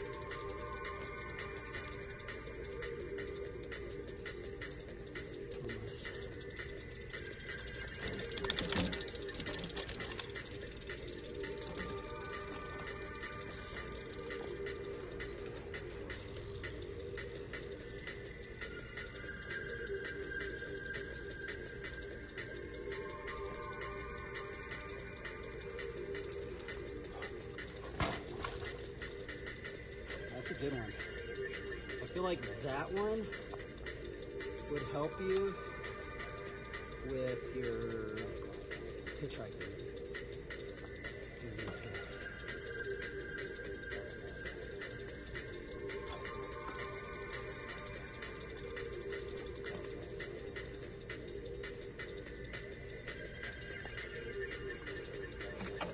You son. I can't even hear the music.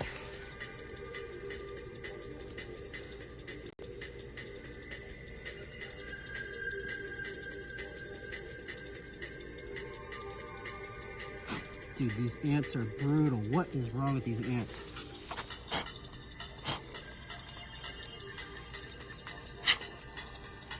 Jesus, dude. Oh my God, I have a swarm of ants on everything.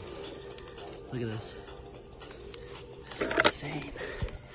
Dude, this is crazy. What in the world? Look at that. Holy moly.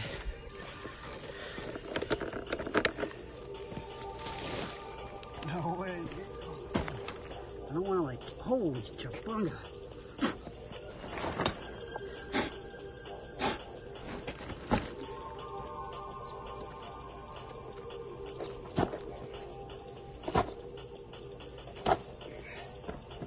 What we're gonna have to do is we're gonna have to put like deed or something at it up in here.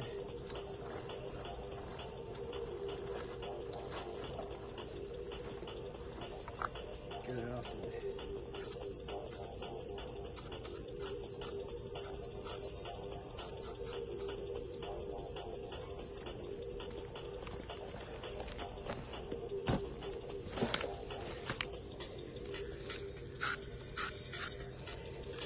Sorry, little monkeys. That is just too brutal.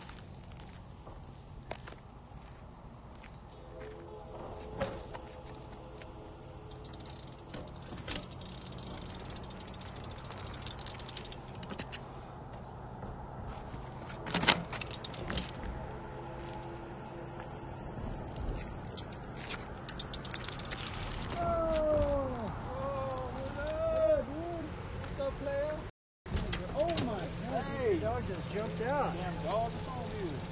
Look at the dog. You all worked up. Come here, Raider. Are you streaming? Yeah, I'm streaming right now, dude. Oh, my bad, dude. That's all good. Look at that dog. Come here, I Raider. just got my brakes replaced, so I'm just taking my car out, dude. Are you? Are you using an iPhone? Oh, Yeah, dude, I'm using your phone that I bought from you, bro. That's cool. It works really good, dude. Thank you for that, bro. Yeah, no problem. Dude, that phone, like, right before I freaking stopped using it, I replaced it with a new screen and a new case. So. Really? Yeah, sorry. Come here, Raider.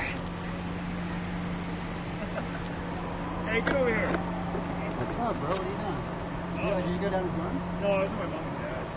I got new brakes in the car, dude. So I'm just like testing it. Yeah, it's pretty big.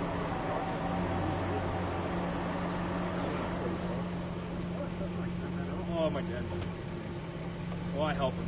You know how it is. Hey, get over here, Raider. Hey. Just that's crazy. Jump out. Dude, I wish I would have got that on stream. Straight up jumped out of your car. You gotta be careful, bro. Come on, he knows what's there. Get in there. Hey, Raider, Hello, get in the car. monkey.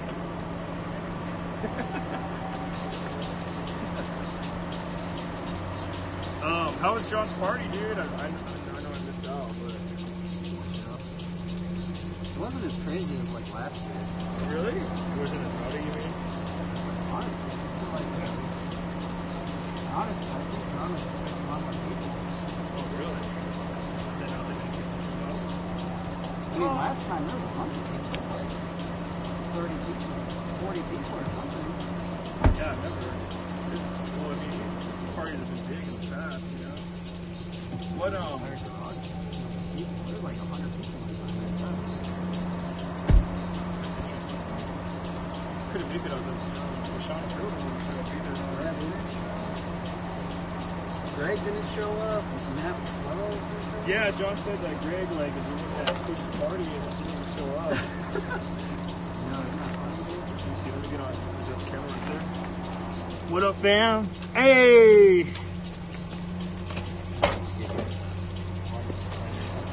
It's cool. cool because then it Where's your shows dog at? Oh, he's in there? Look, it shows me right here. There's like a delay. Yeah, actually, that's why I have it right there. So That's cool. That's fucking cool. I like that. yeah, on your phone.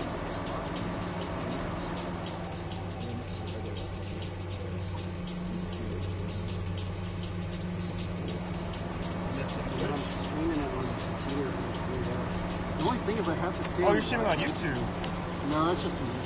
Oh, Dude, okay. there's a guy. Oh shit. My bad. Anyway, yeah, dude, I was just a block, man. But I'll probably be at John's later this week. I don't have anything going on.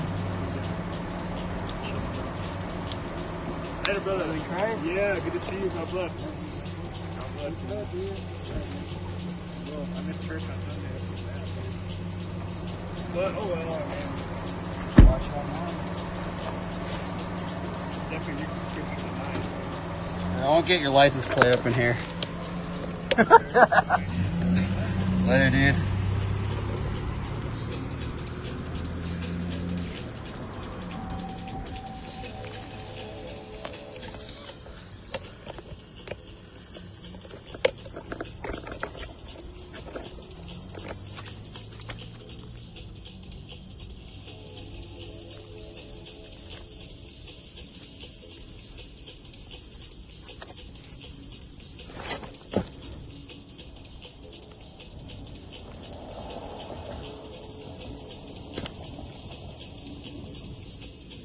Yeah, that heat really made all those bugs go away.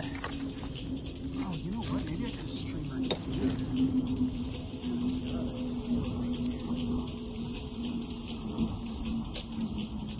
That would actually.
I thought the heat would have got rid of these bugs.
Close.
Don't just take classes, take charge. Start your comeback today at thebible.com.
this area is pretty flat.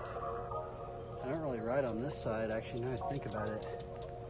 I actually think this area is more flat than the other side of the crack.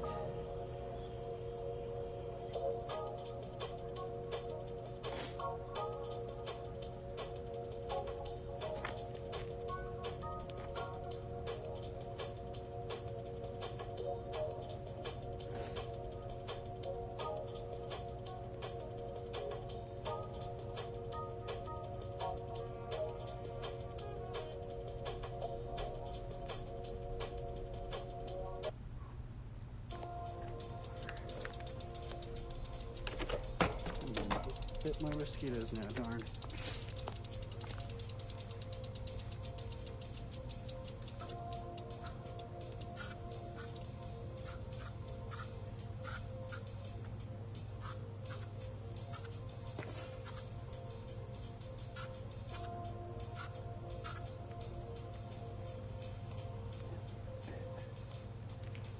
Every time I come out here, I just get bit.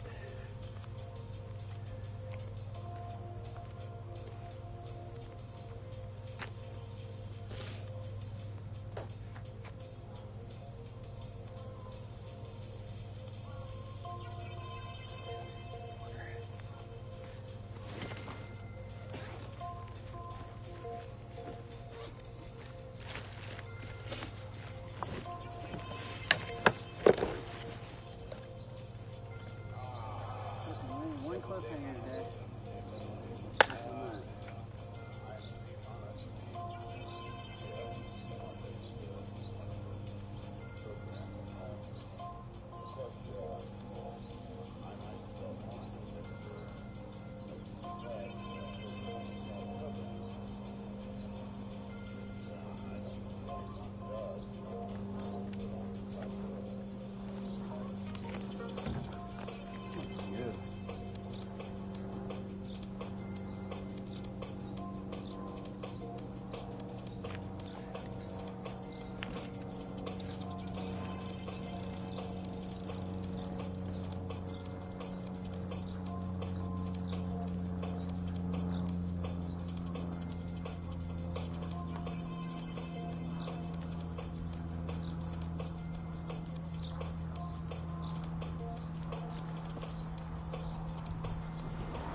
Longest one I've ever done.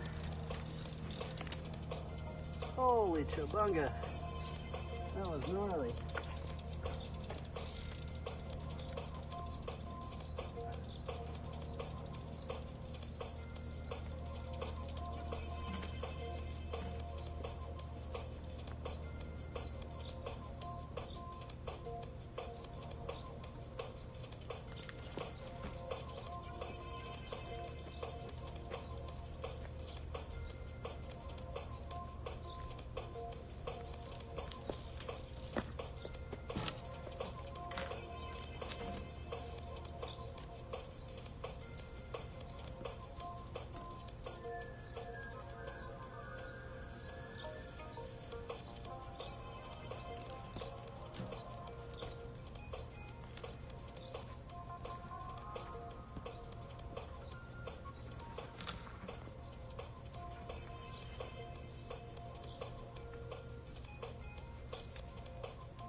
Oh.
computer back to that.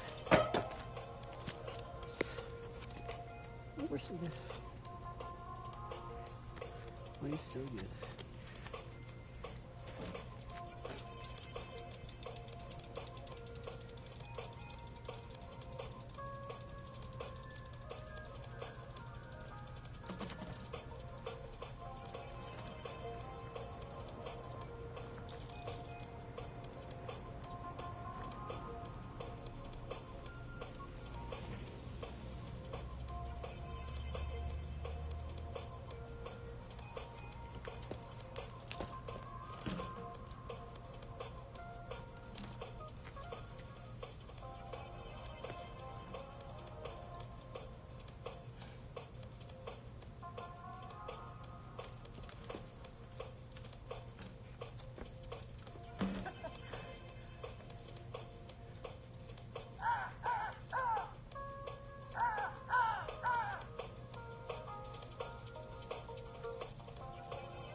I feel like that trick's really effective on if it's a level ground.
Huh?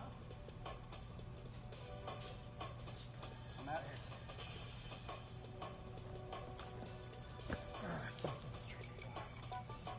So weird, I had one good one I can't do anymore.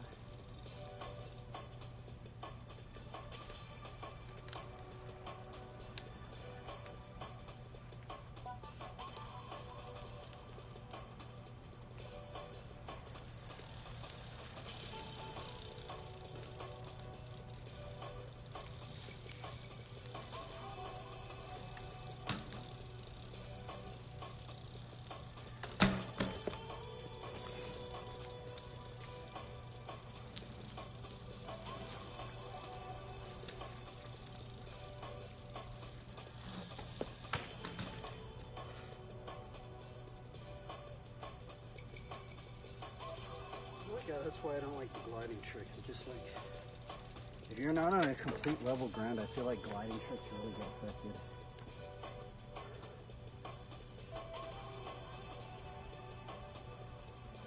Like, I could do that one in the garage, but when I do it out here, it's like, I can't really do it anymore.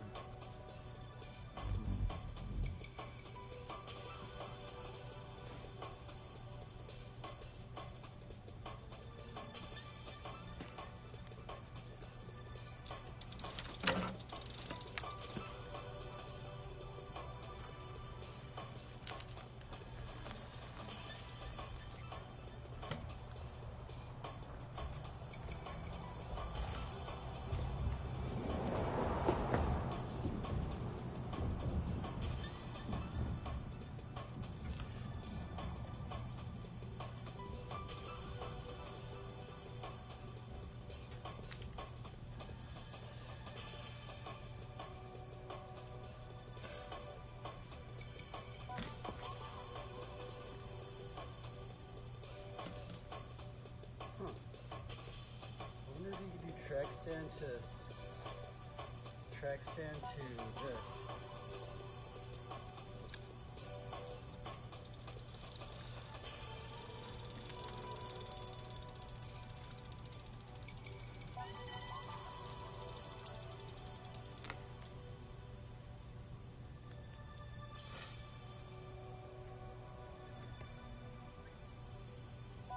Dude, you can, I think. Oh, dude, I think I found a new combo.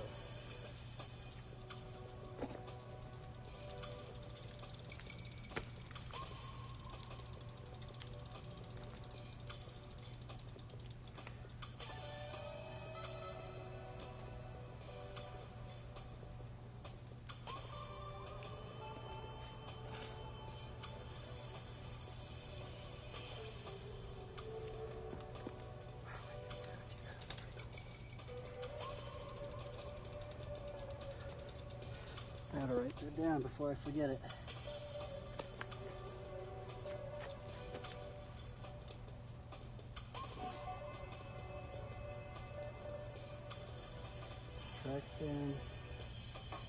Track stand to switch foot to switch foot donut.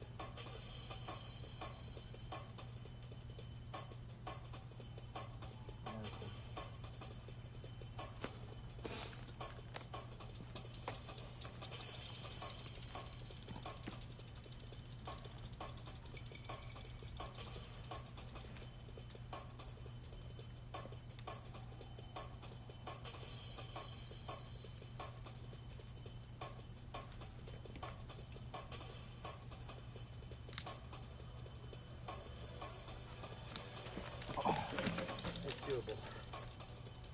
Sweet. Oh, because then I could just do, then we could do a combo into it. Dude, oh, I freaking figured out something.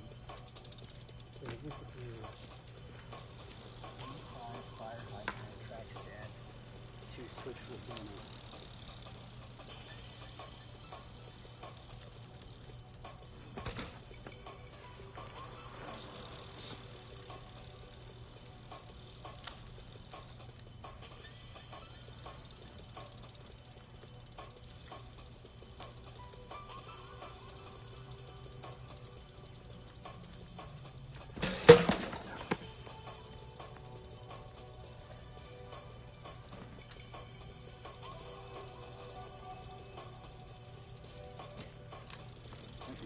I think it is.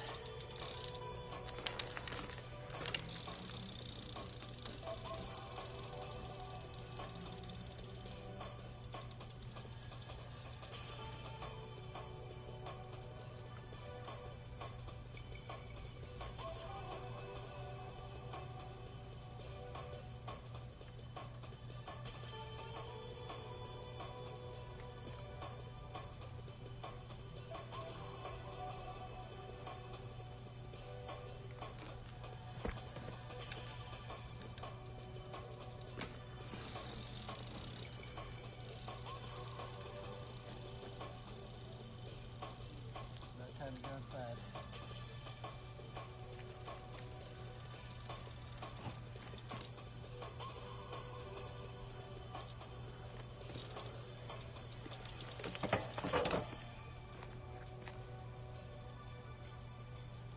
I'm really stoked though, we found a new combo.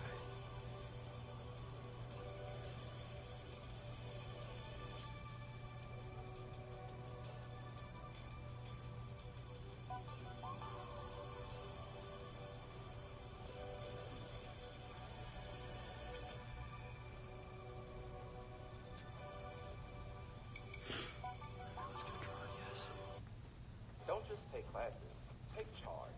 Start your comeback today at thebible.com.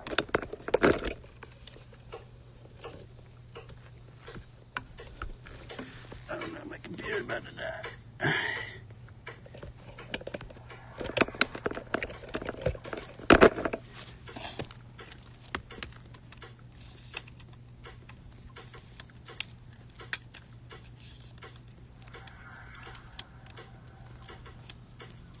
What's up, man? How's it going?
tired.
Brass metal.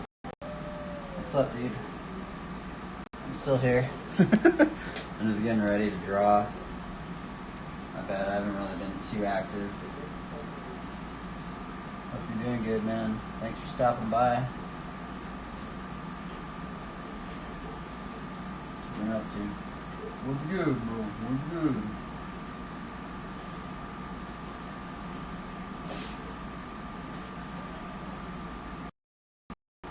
Trying to think about what to draw.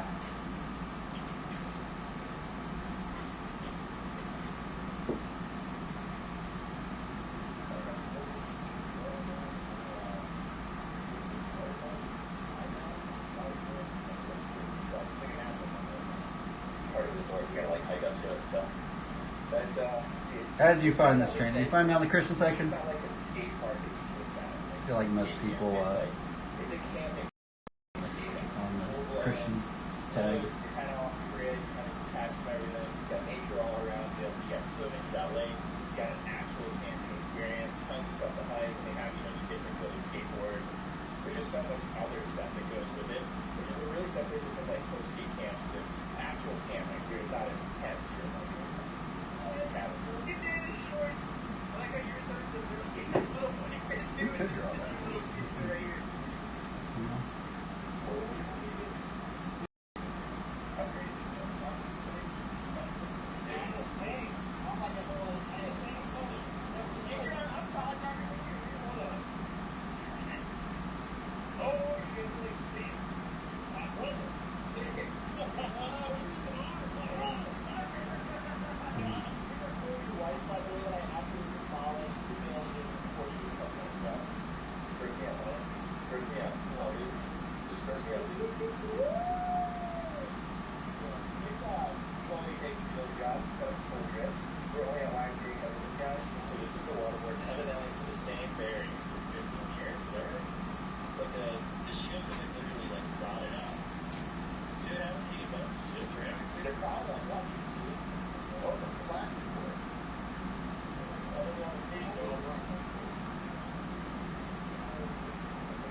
Let's just do some thumbnails.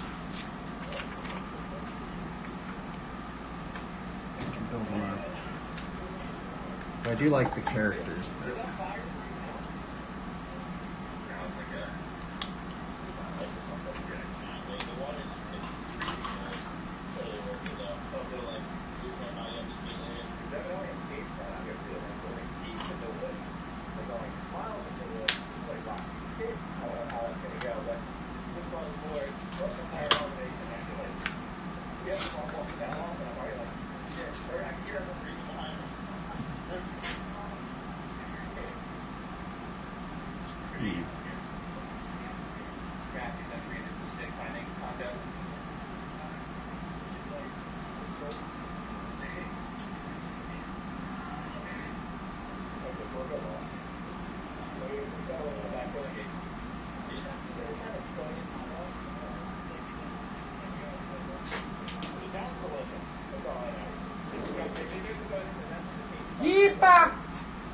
My bad, dude. My streams are kind of boring.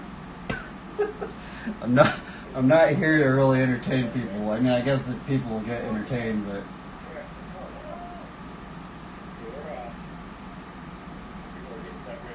I'm about to start drawing now.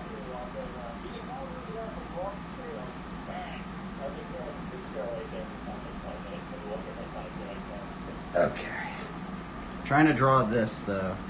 How do we draw a burden?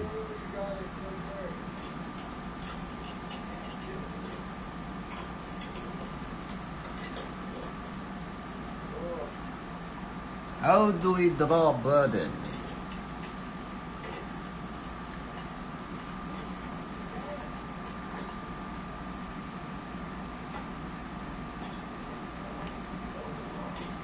One, two, three, four, five, six, seven.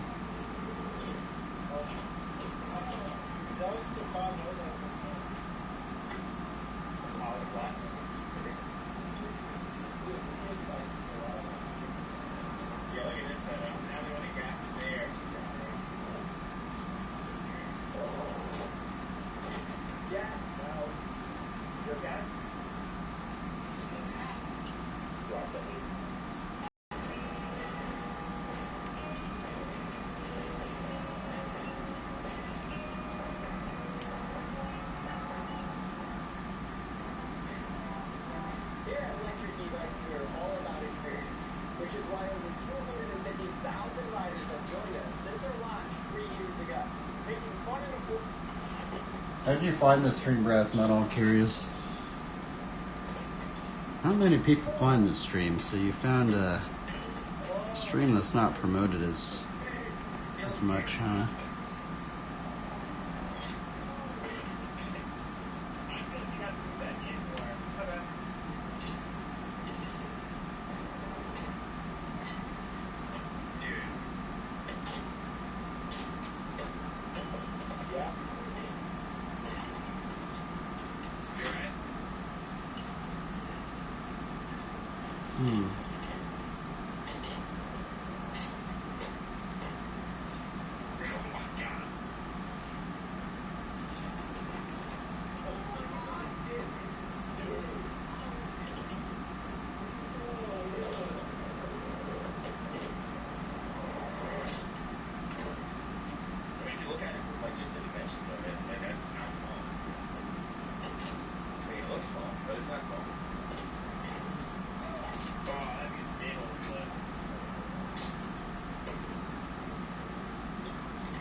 This maybe would be like right there. Let's just see what would happen if I flush this out.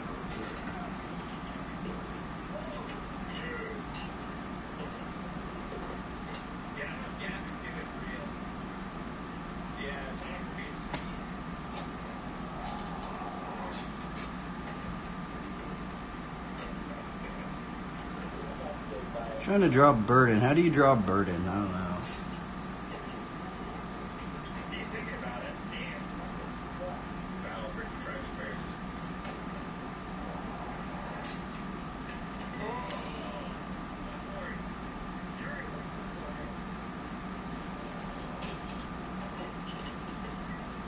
There's no way.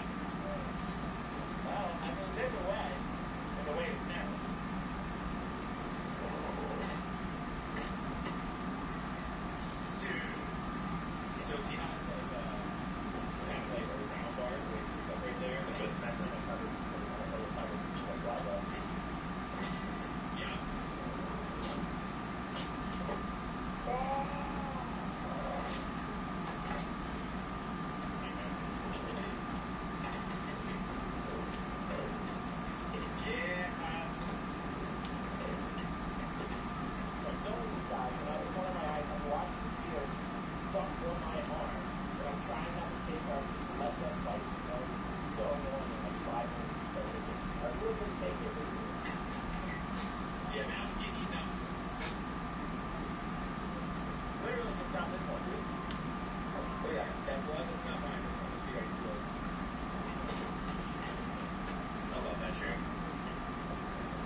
Peace sign. He's carrying his cross and there's a peace sign. I might do one like this.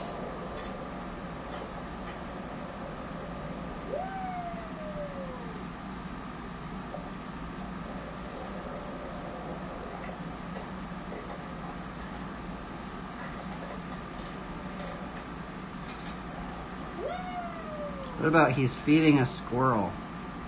That's a nice little ending to the session. You think you can keep alive by mosquitoes? During the day, just like go right, you go, what happened? I know it's pretty much You about to want a drink?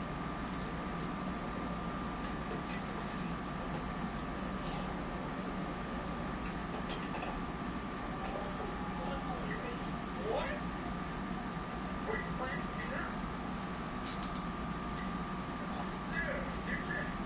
Dude. Okay, that's awesome.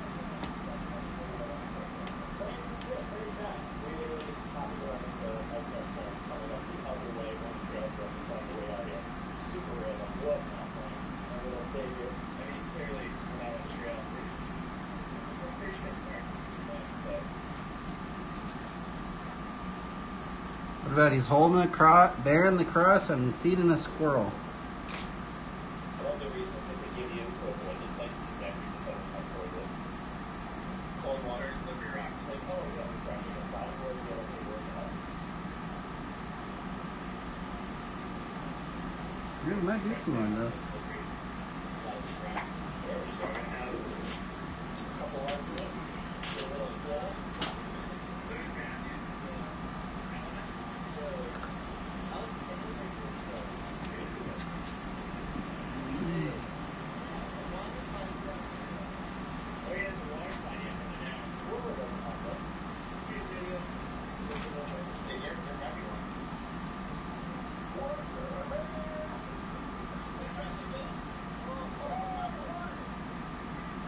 Ooh, this one's gonna be hard.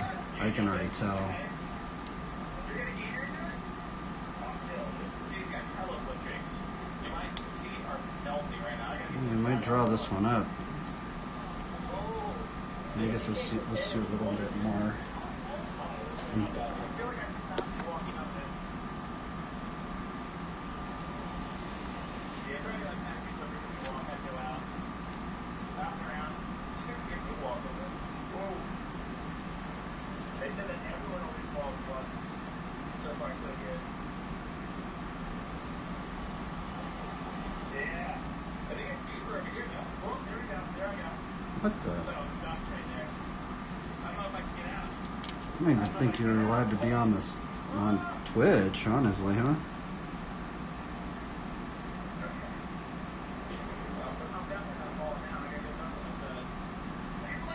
Be careful. I'll probably ask your parents or something.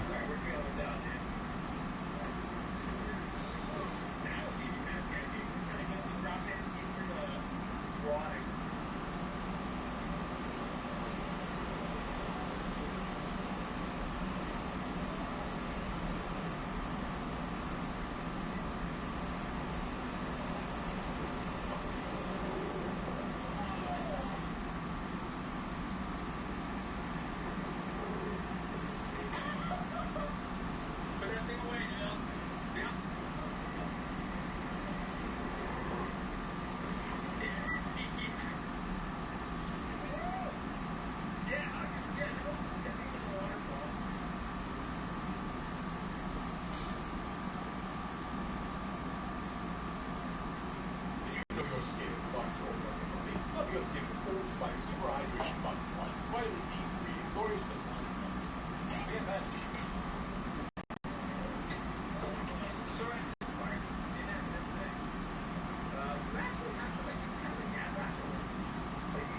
I don't even think you're allowed on Twitter. I don't know.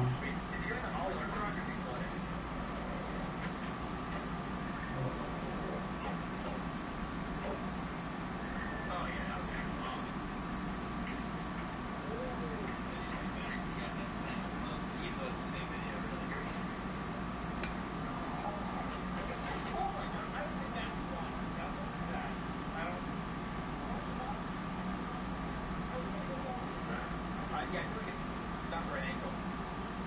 I was so bad at pressure recording just in time. I saw him look at the rock and I was like, record, record.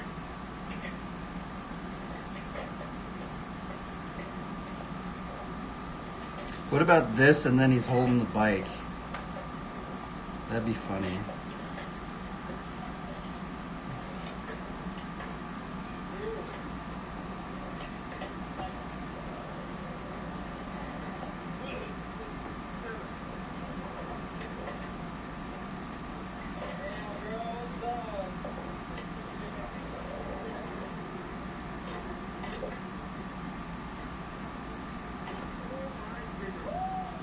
Sorry, we didn't see that go.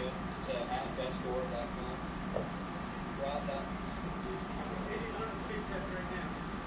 How did you even find this stream?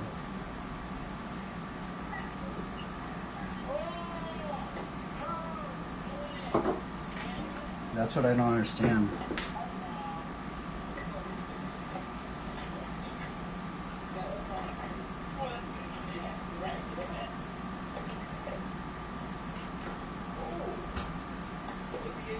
Oh well, I try to like to say it's family friendly. I mean, I try not to curse or anything, so I don't know. Probably watch somebody else, honestly. But I guess if you go on the Christian tag, you might even.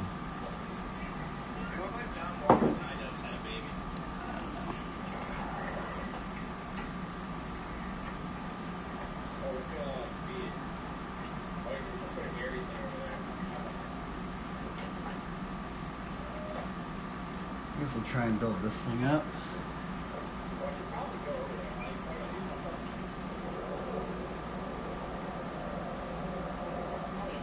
Just bored? Why don't you get a skate park?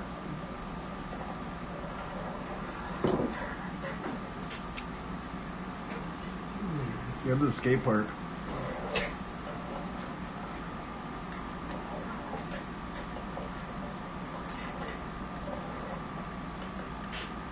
Go to the skate park.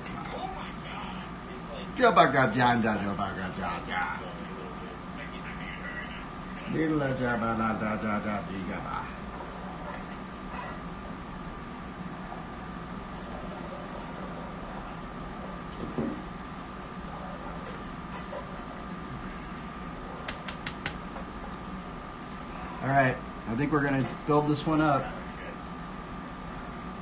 Are we gonna finish send it? We gonna finish send it. Send it, send it, send it, send it, send it, send it, send it.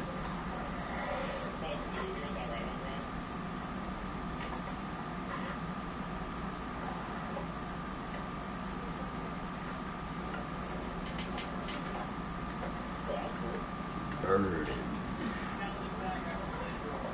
Chewbacca.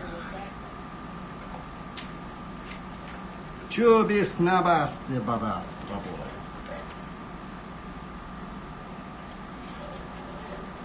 I'm trying to think of, is there a family-friendly streamer?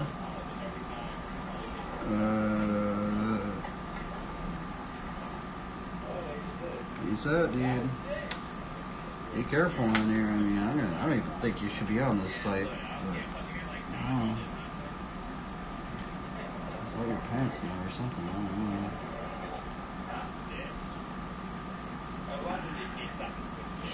First of all, it's a terrible leg. Second of all, it looks annoying. Remember hearing a story of someone sitting on his game side with a leg? More like a Delbar. What do you got for me, man?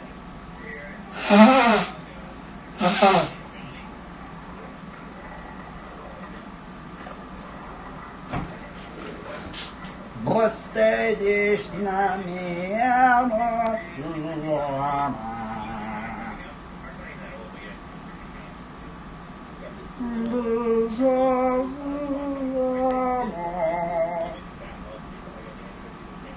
Huh? What you doing in here, boy?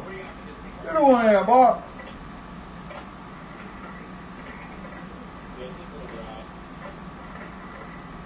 What you doing in there, boy? You done?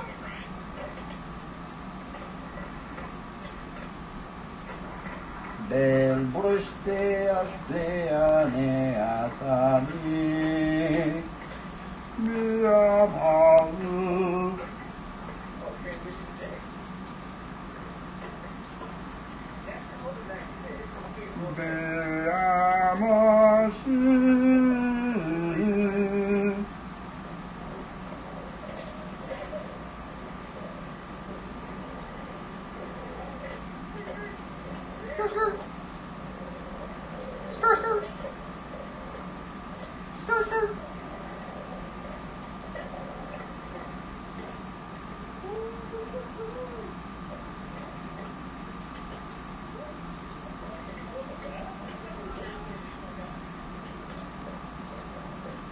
burden of man.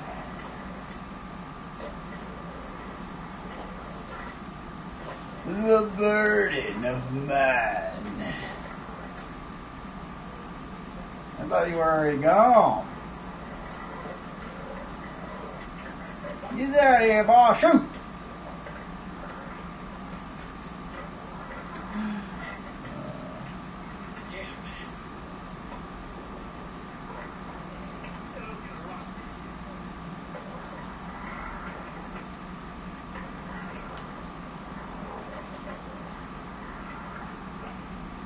The burden. The burden of man.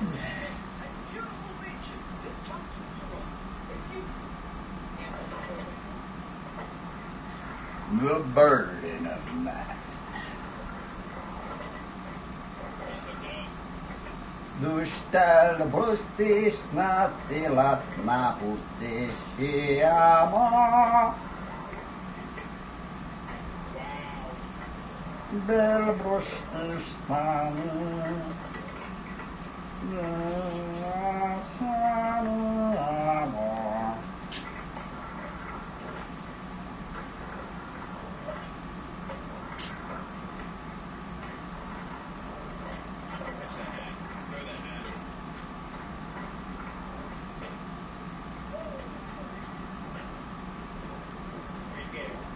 Tuste la pate katashi. Sudah makan ganti kalau beli dulu dari ini. Oh, it's one of them ones. One of them boys.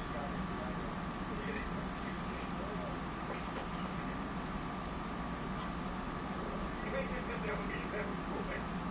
can't even go after that. You can't even go after that.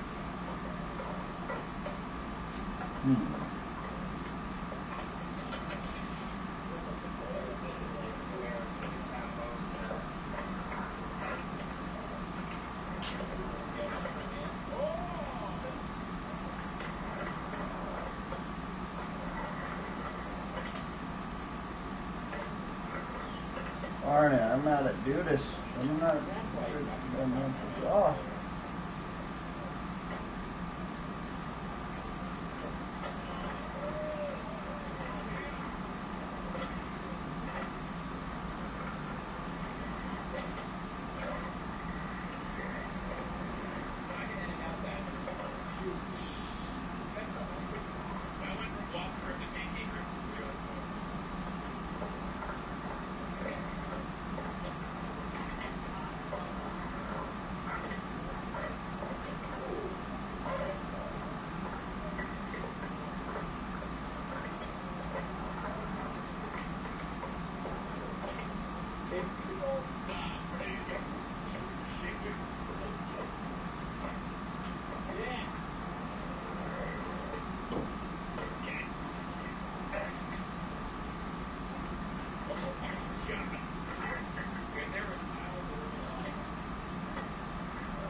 Get it, boy.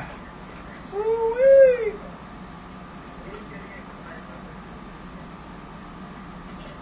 Nice. Keep it going. Keep it going. Keep it going. Maybe you gotta flip to that.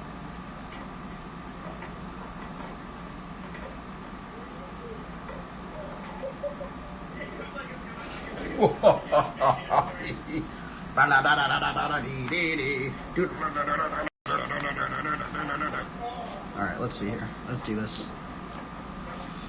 We finna gonna send it. Oh, where's that pencil I was using? There it is. Okie dokie. So, let's just quickly block this.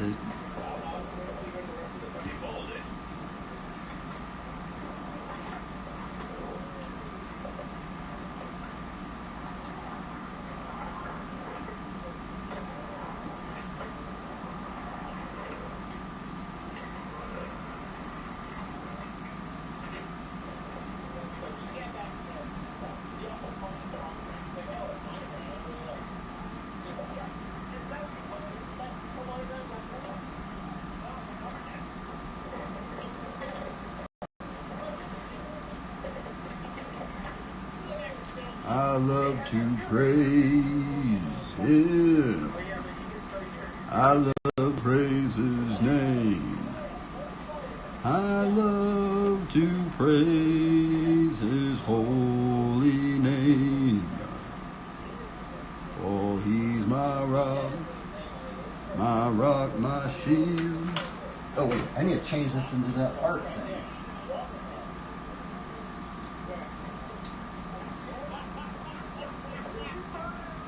I love to praise His holy name.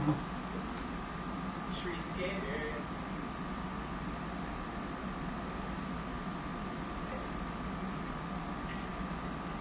Stop. You know his deal. Anytime he's doing a bubble trick, trying to do with his right foot to make up for it. Let's just go for it. All of that for that. It's not bad. He looks like a match. Sauce like right now, dude. It's like blood rain over your dick.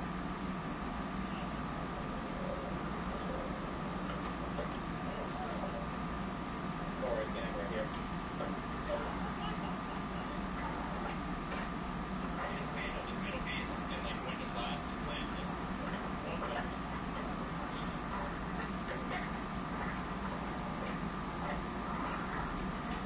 That name was cool.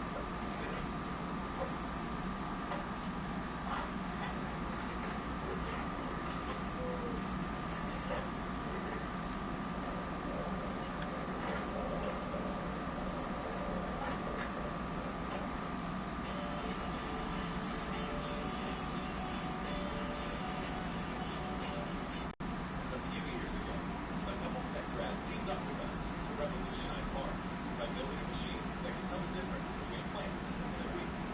And now we can reduce herbicide use by more than 2/3. We work for all.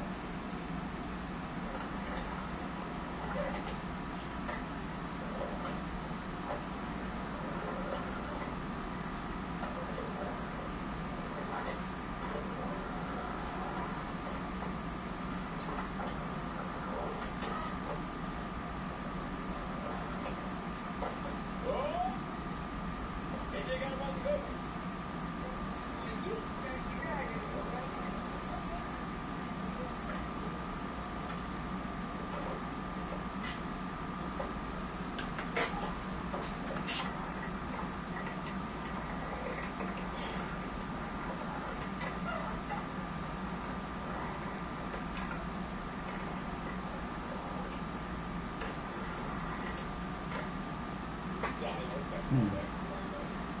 There's everything mad, there's everything.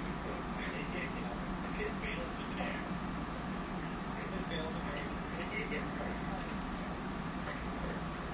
Damn, AJ, you went out of that thing. For a second.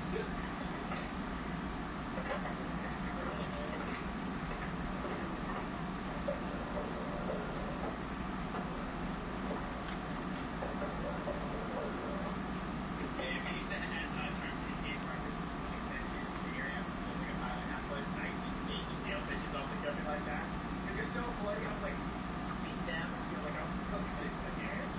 But you're just basically fake walking. You don't want to worry about it.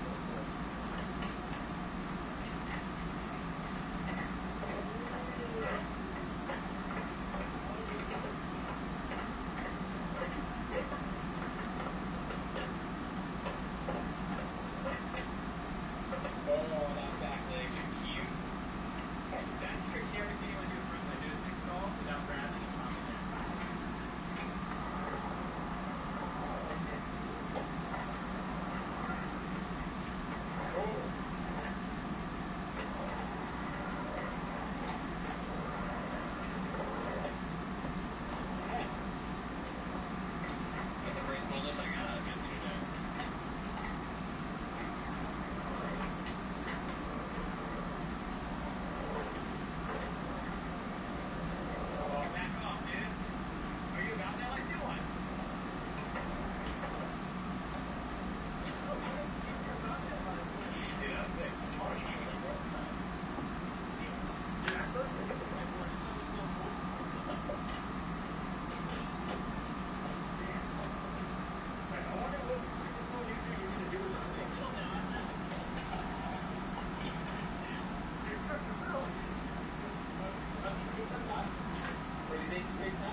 Dude, this pencil's really nice. I really like this pencil.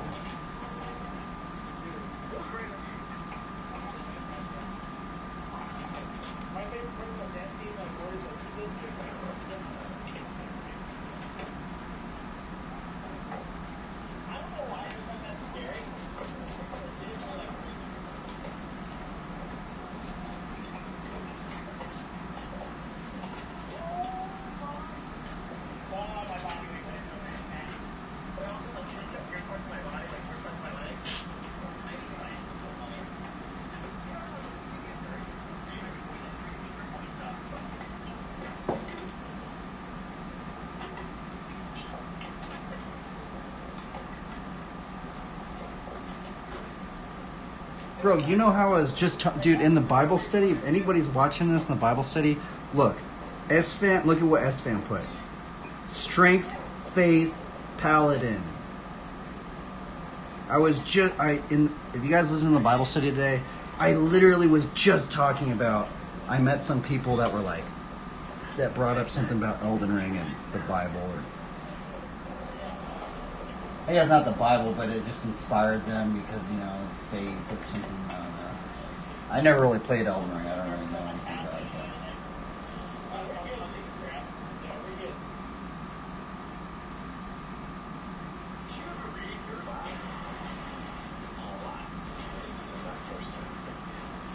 But. Excuse me.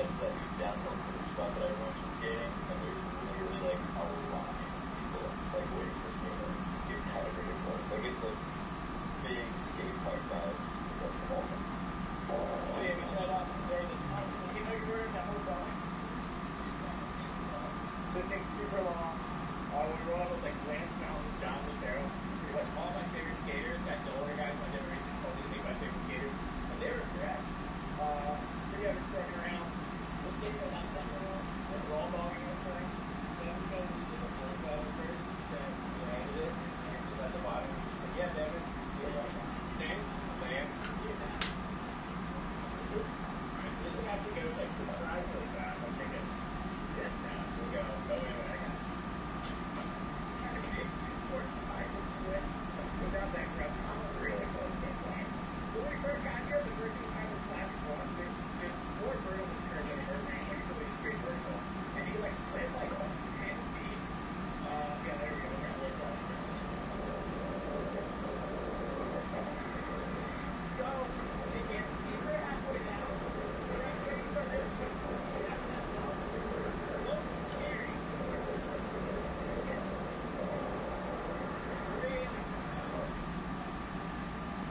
the second you get into it, you got it.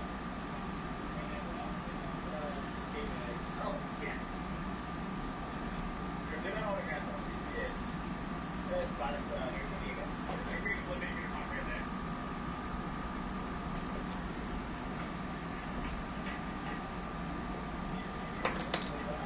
They like this Red Bull. Okay, point of view, you're my favorite.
So you guys need a board study yet? You guys have tried the board study yet? Don't try two things. One slide and big spin board slide. That's it. You guys got it. You don't even know how it's going to slide. Since you board slide first. You're past the 5 reach or what again? Dummy slide? Or organic slide?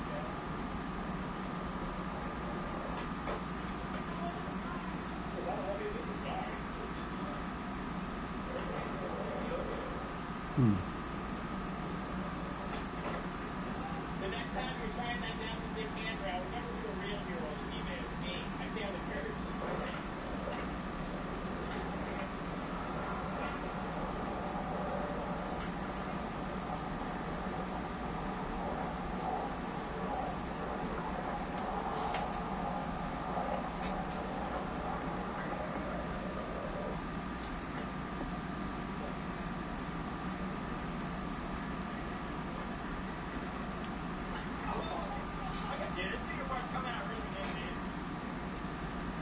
This is a video part.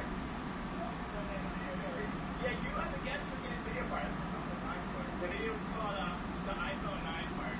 The iPhone 9 never came out. Much like this video part will.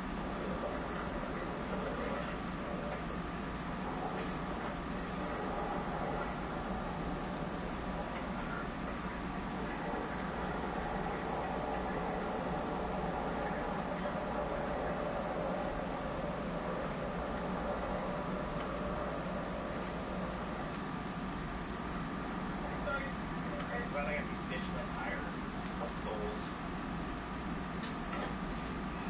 because I'm dragging my foot to like slow down to like keep up with the curve, or I guess to slow down for the curve. Would probably wear through like a pair of Vans in like 1 second. The ground's really great. Yeah, Billy Marks this thing or what?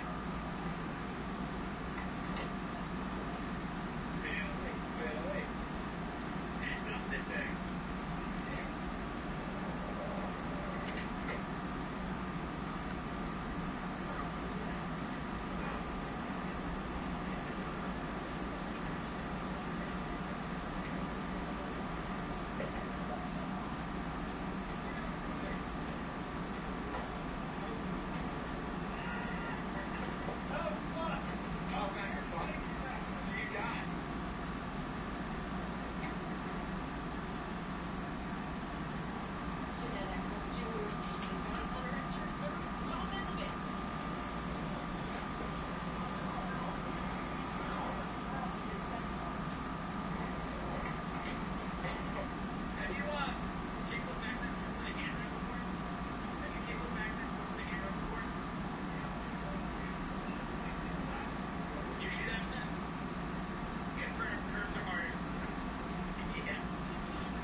just watch Cody if you do.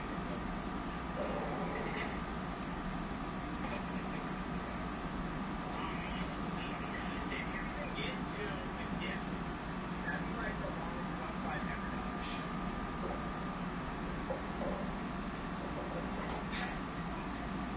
Yeah, I know.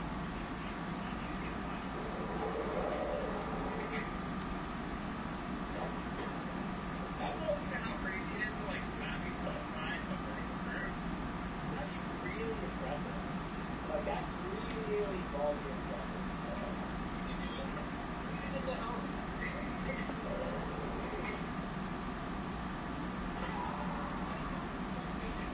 Yeah. Split the difference down the middle.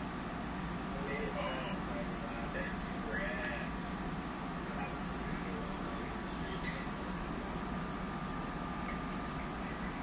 a Oh, that was a good start. Yeah, okay. If you somehow slides would stop going down this hill, I would be so impressed. Oh, that was it. Yeah.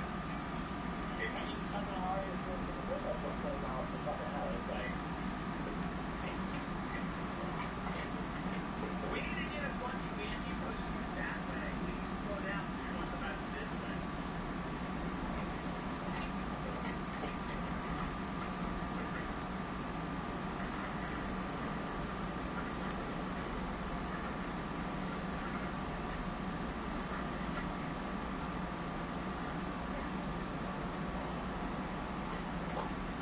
so you think we can do, Well, sign on the curve, hop out early, hop over the curve, and just like when you get to the end, while I'm in your side going.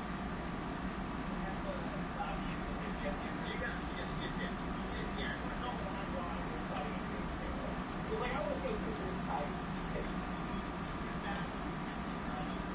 Yeah. No, I feel it.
Dude, I'm drawing these. Sometimes it just feels like you're just tripping out. You're just like, what in the world?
Fudge. I messed that proportion up. You weeb.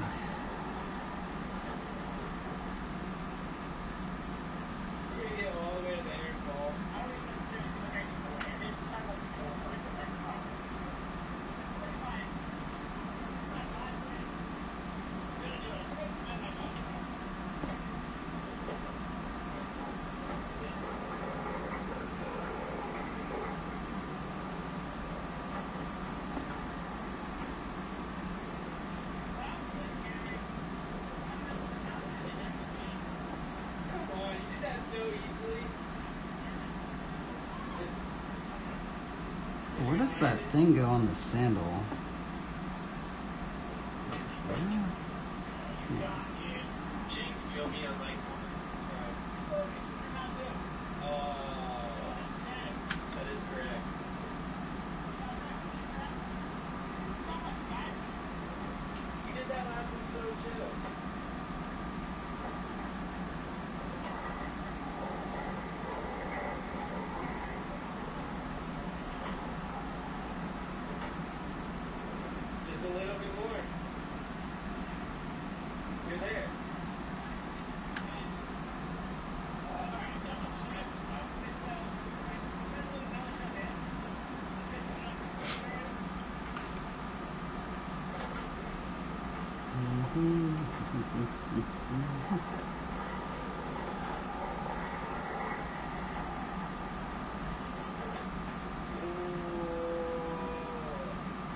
I'm gonna put the Bible verse right now.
Old Spice men's styling caught me in opposite. That was amazing.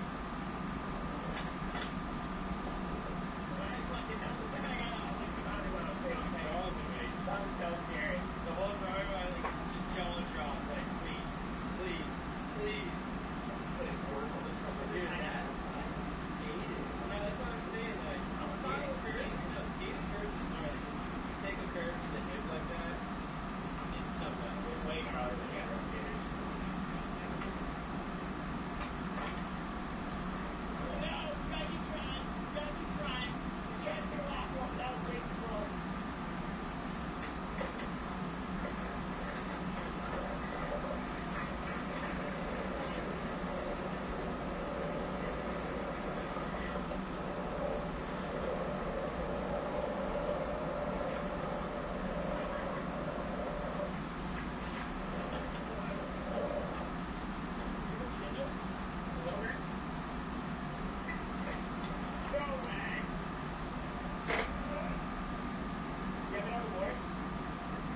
What's that deal? 8.5? 8.5? Yeah, I got 8.5. Finish her off.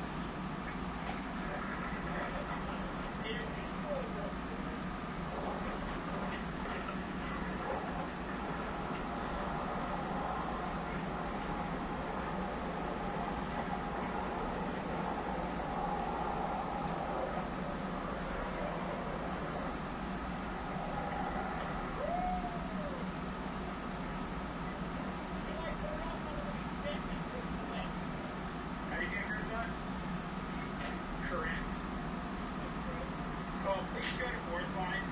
Where are you going?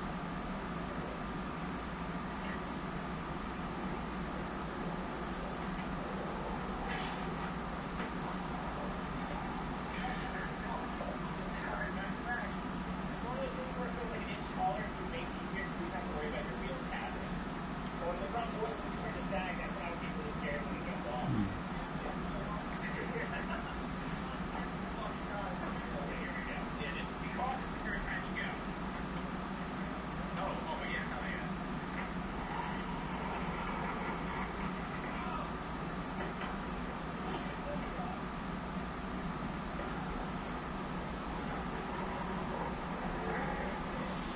I put a floating Bible right here. I think I might. The seed of faith. Yeah.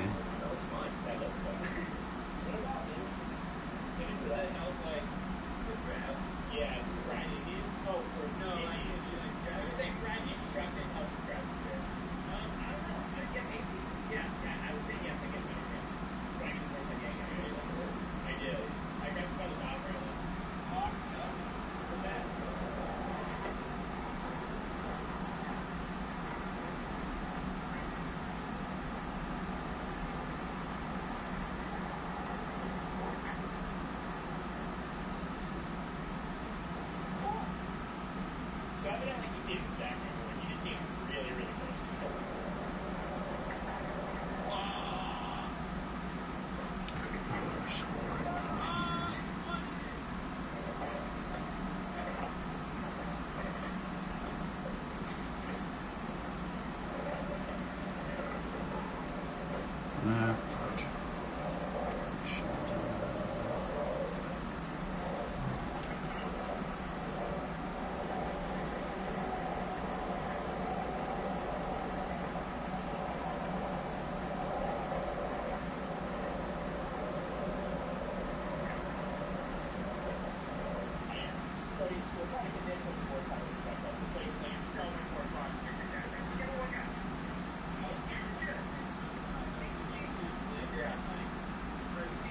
We should put a McDonald's bag right here.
the stuff in the background.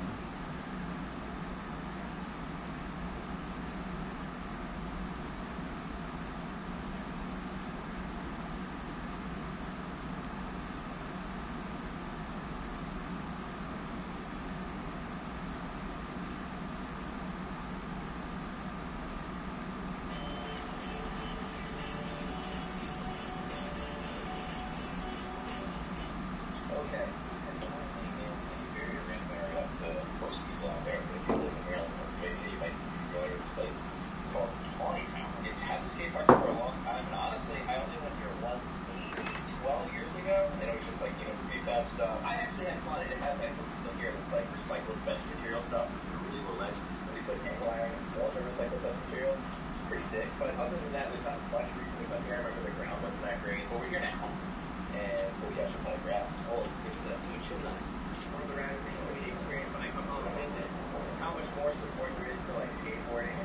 Just things like this. It's a bit windy. It's actually dirty and no one's at the park. That's the skateboarding's not as big out here. It's kind of in a random area. But yeah, it's pretty oh yeah, here's what I was talking about. It's so sick. It used to be over there. It's pretty rad to see like where I grew up that had like nothing to skate. All of a sudden has like balls go off. The options are actually pretty decent. But we're going to be talking a little bit about the price comparison and the experience comparison of like the prefab stuff and the concrete parks. I think there's some misunderstanding for your average skateboarder, or definitely your average, I guess, board member who would get something like this built. But let me warm up. I think I'm going to skate. We'll build this up. So the skateboard's just going to go on this guy one way. Right around to a lap. Everywhere I want to go.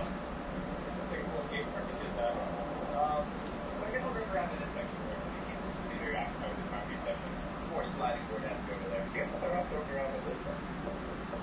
As you can also see, it's broken, so it's slightly slanted. So it sort of sloppy-esque on the sides.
I don't know where I should put the Bible verse. Just here, it's like I was doing some weird arms down.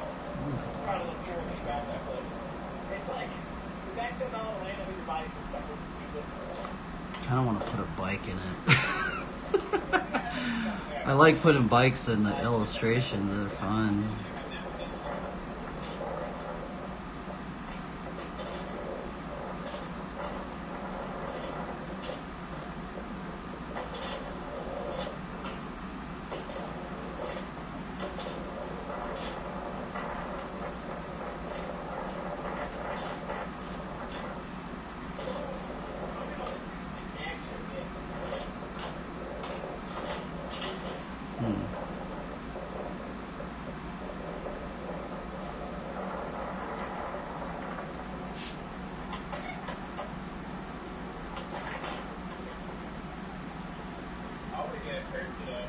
easier to do the barrier cross one.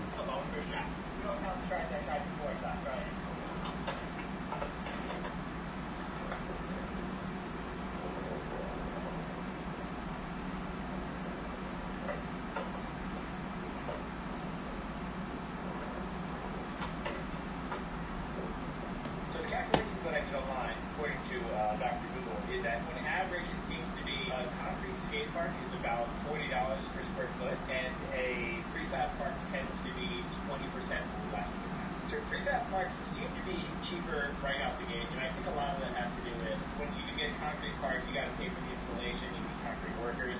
These prefab parks, they just kind of just drop them off. They're already like mostly pre-assembled.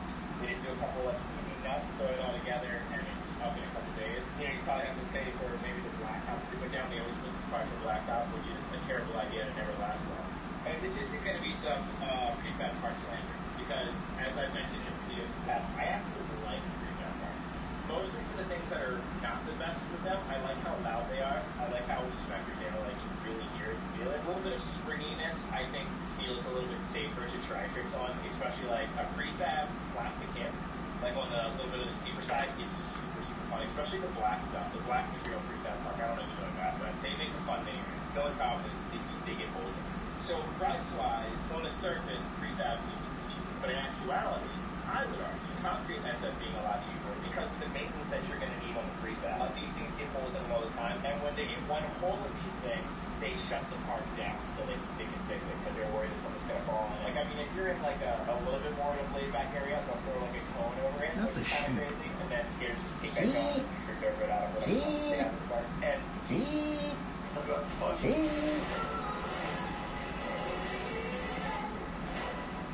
Stop putting it on blacktop.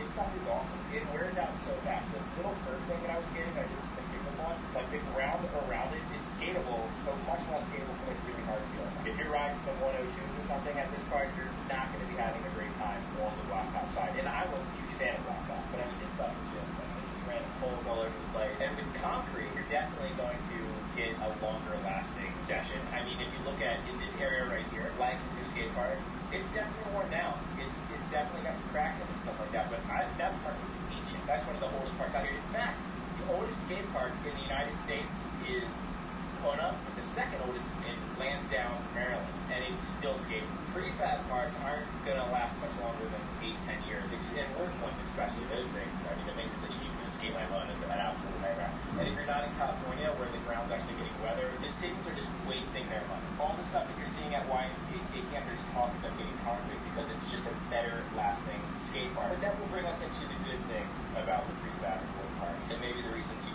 might surprisingly want to opt for that type of skate park. Which we're going to put on the skate park. I really do want to skate this, but I don't think I can wax it. Let's just see. Let's see how bad it is. I don't really know if it's like wax or anything either. I mean, it's made of water-based material, but the coating might be stable.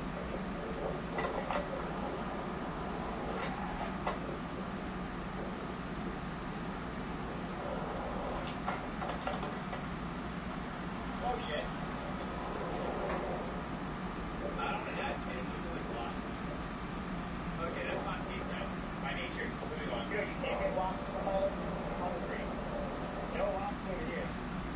So this is a new section that is built. I think it says like in the middle of over $100,000 like that. Which I guarantee this calls about the same. I haven't seen this section though. I guess we'll start off. Well, I would do this random grind. It's pretty chunky.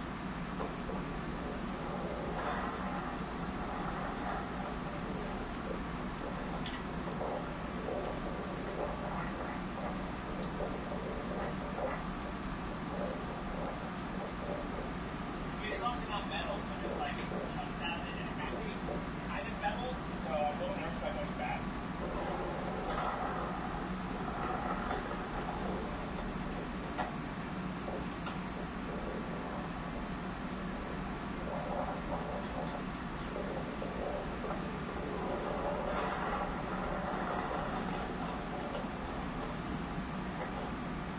Count this. I don't think we did it. I kind of stopped. I am hearing it waxing the way that you're grinding it better. I put a sheep there. I don't know if I should have done that.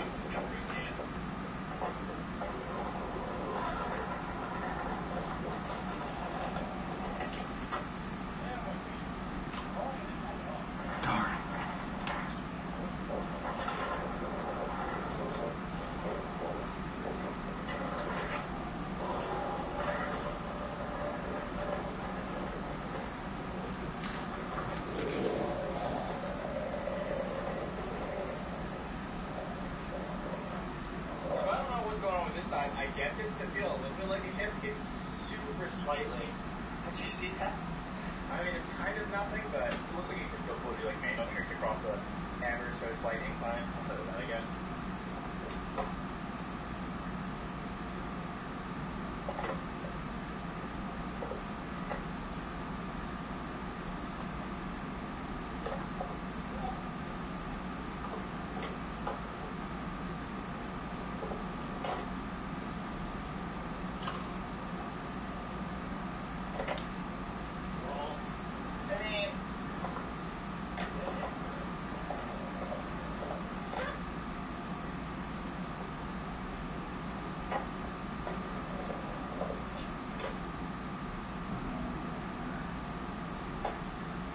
This time back to the on this ledge.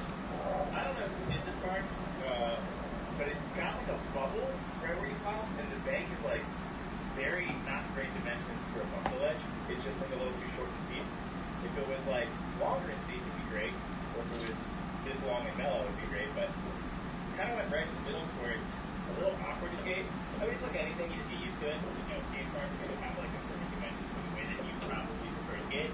I don't know, I just find the dimensions a little odd.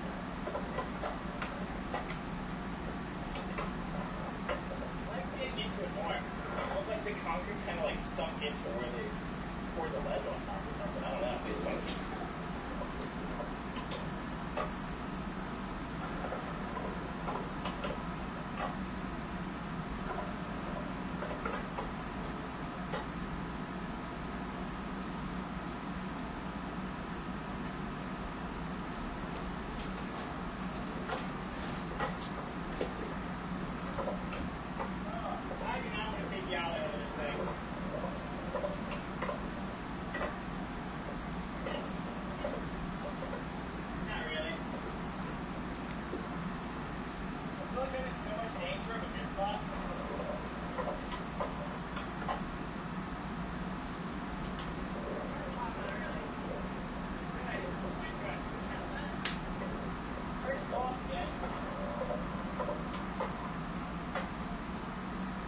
Try to skate this zero gap. You can see how short the bank is. I can tell it's going to be tough to do anything that's not regular stance. And it's like longer than it is tall. Okay, I think that's one of those things where it's so bad it's good. Not as in it's a good obstacle, but I was saying it's like hard to skate, so it's going to be fun.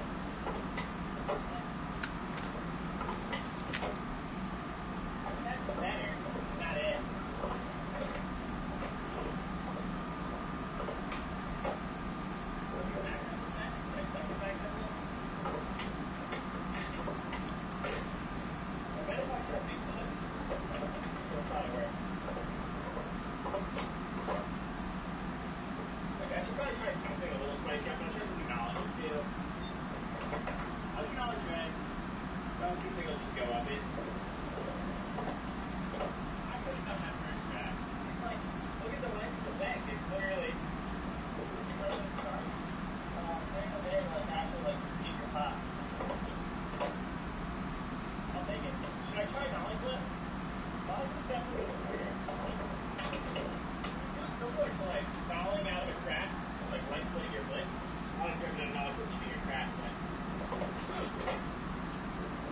I'm sorry, dude. It's like the dimensions of this rail make no sense. This is like a bunker rail in street league with like a bank that's like straight up LA skate park.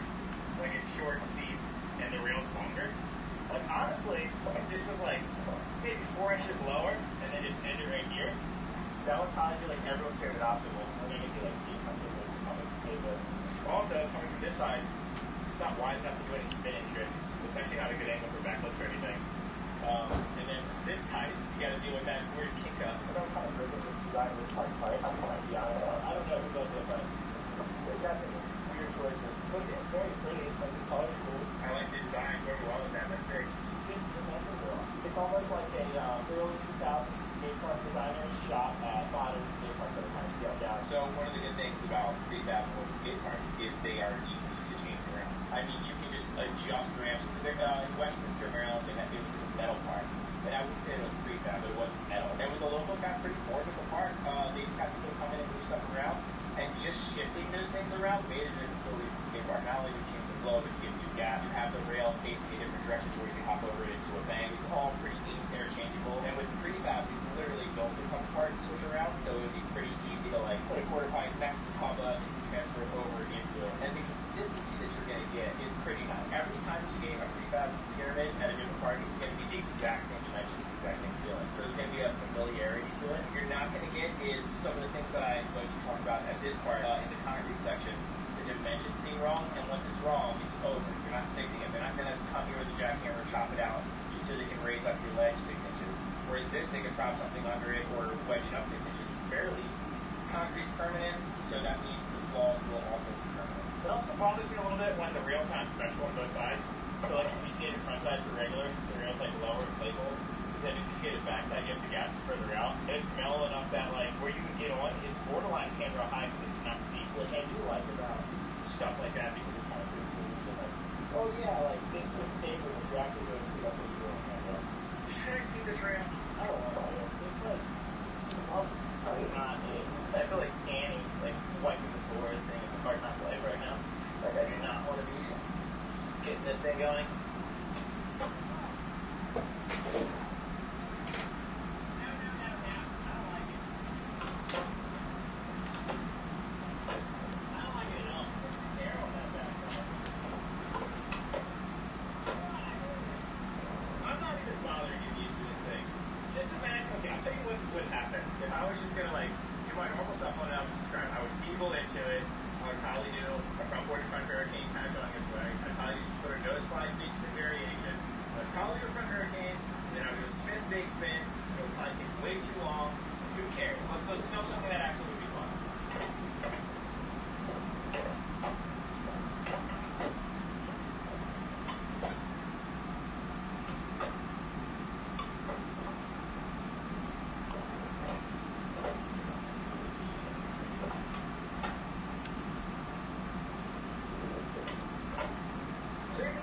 So some of this stuff is a little not my favorite.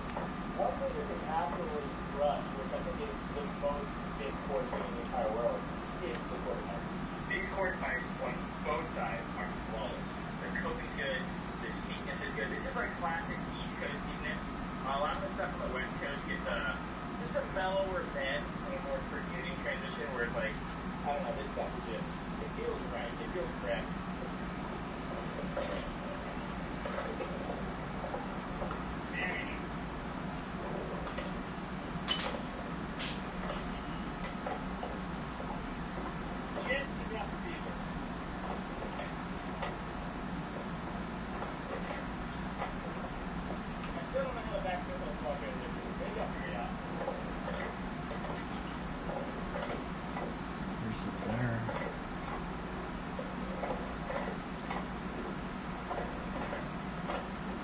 Some people also prefer the feeling of prefab. I know I was speaking earlier about how I like the sound of it, but I do prefer concrete over prefab. I just like prefab for its own unique reason. And there's some skate parks, I think Spawn Ranch and California skate parks have their dimensions down so well that when they come and build a park, it's going to be correct dimensions. Now, no matter what you're going to get, no matter what the layout is going to be, there's going to be things that aren't necessarily perfect about it because nothing's perfect.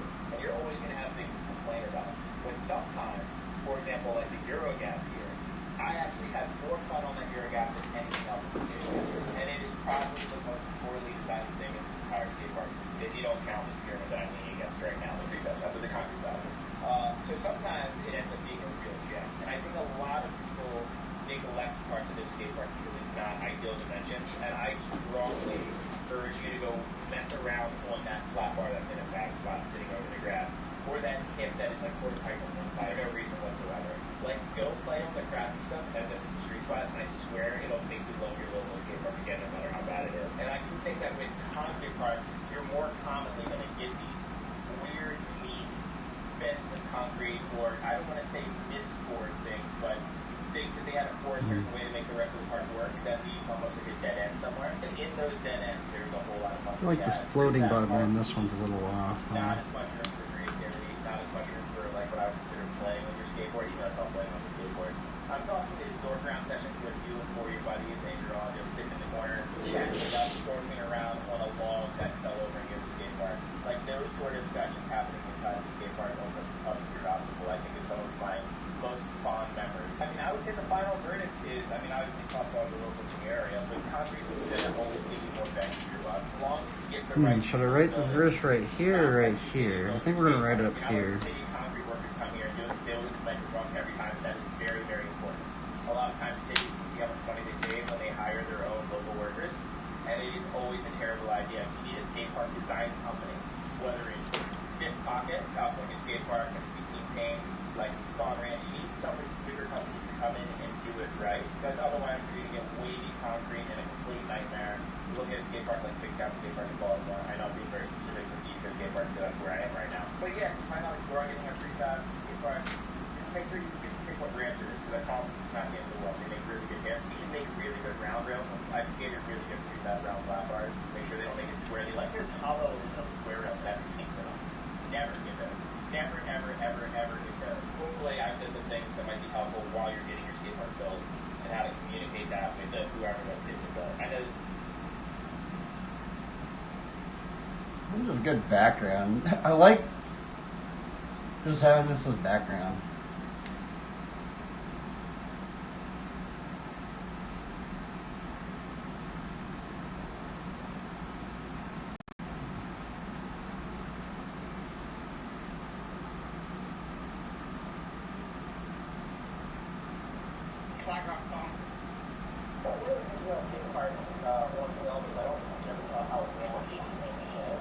Like how not straight the banks are and how crusty it is. But if you're probably just feel for like the generation of the skate park though. Like if you're probably still doing it, that's probably the only park you're like. I wonder if I could write it in there. I think I might be able to.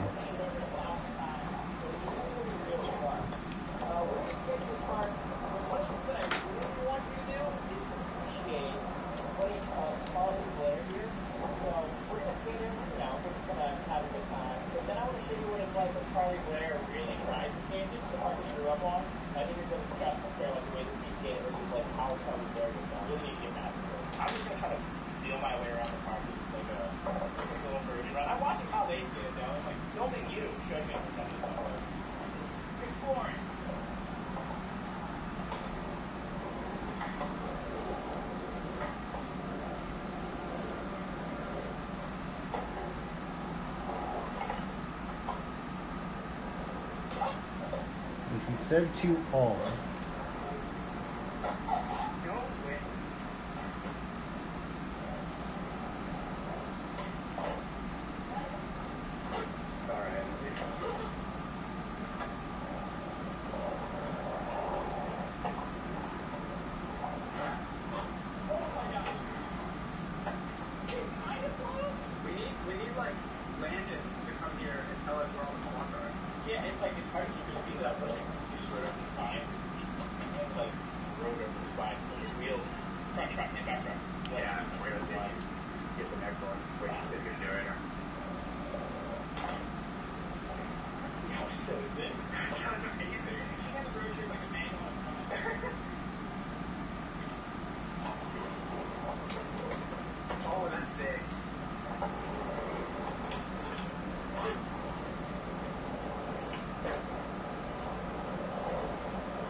Luke 9:23.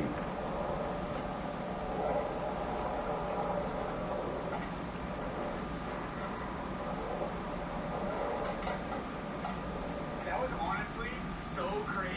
All you needed to do is like do something out of the norm, and then you had it. Staying and cleaning my guns. Our news requires you to take a patch.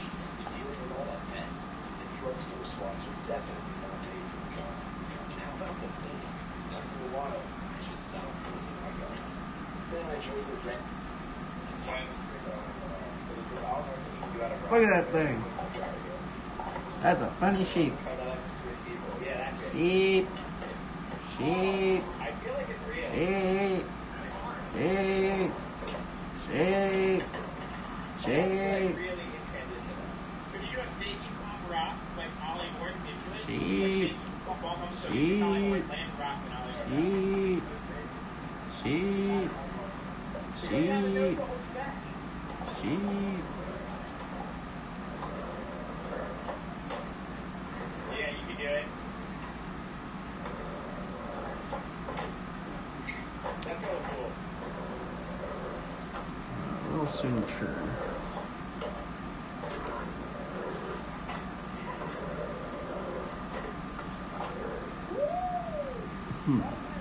Where should we put the signature? You know, the church stuff. But this is the one that's pretty cool. Yeah, that's it.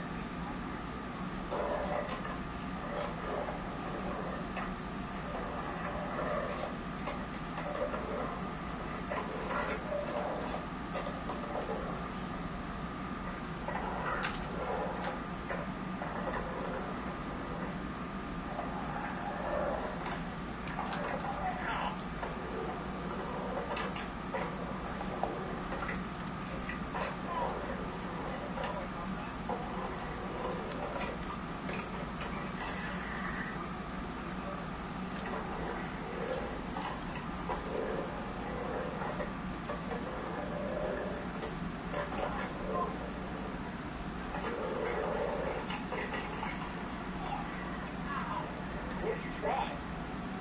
Let's try one of those. That trick is not a transition trick. Yeah.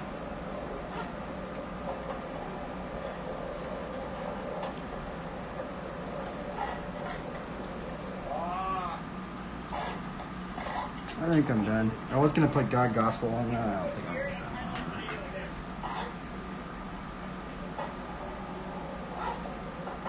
This one actually worked out pretty fast today.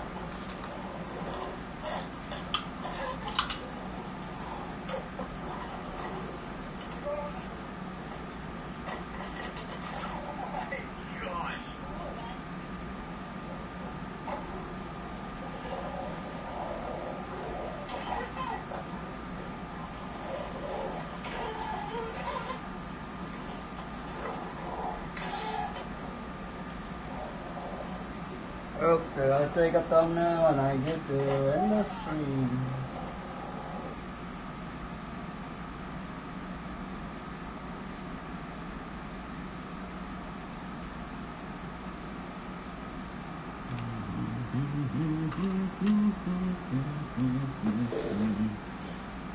Where's my tablet at? Oh, shnikes. I can leave that outside.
Alrighty, everybody.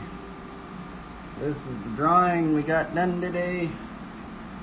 Inspired by Luke 9:23. And he said to all, if anyone would come after me, let him deny himself and take up his cross daily and follow me. Which this one kind of trips me out, because it makes me wonder what things actually put a cross in anything, right?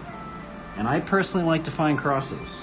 Even if it's just the littlest, even if it's just a little earring, even if it's a graveyard in a video game and it has a cross in it. I like finding crosses. And, I mean, just thinking about this verse, and you guys could, anybody's listening to this, or going to listen to this, I looked up how heavy actual crosses were, and they're like 300 pounds. And it's like crazy that the cross was this humiliating thing, and it's like, can we not even put a little cross in anything?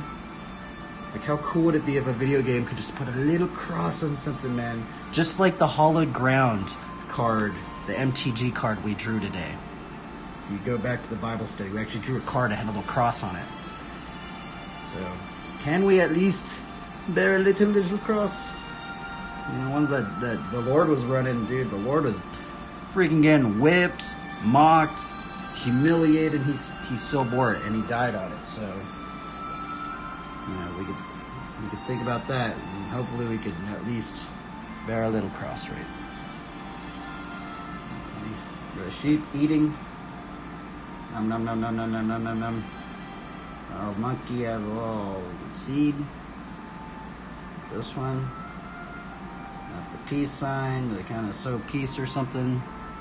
There's some verse about sowing peace or something like that. Being a peacemaker or something like that. Seed. You gotta feed that one. I had to put a couple more because I was like, oh, what kind of lamb if you just fed one, but you know.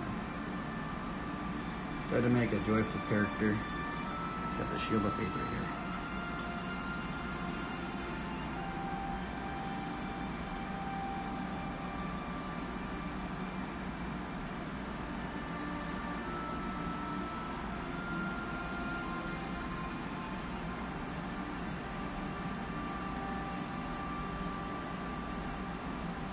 Farewell, travelers.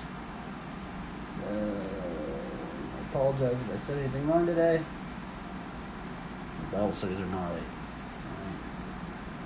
But it's not that hard, they're just awkward.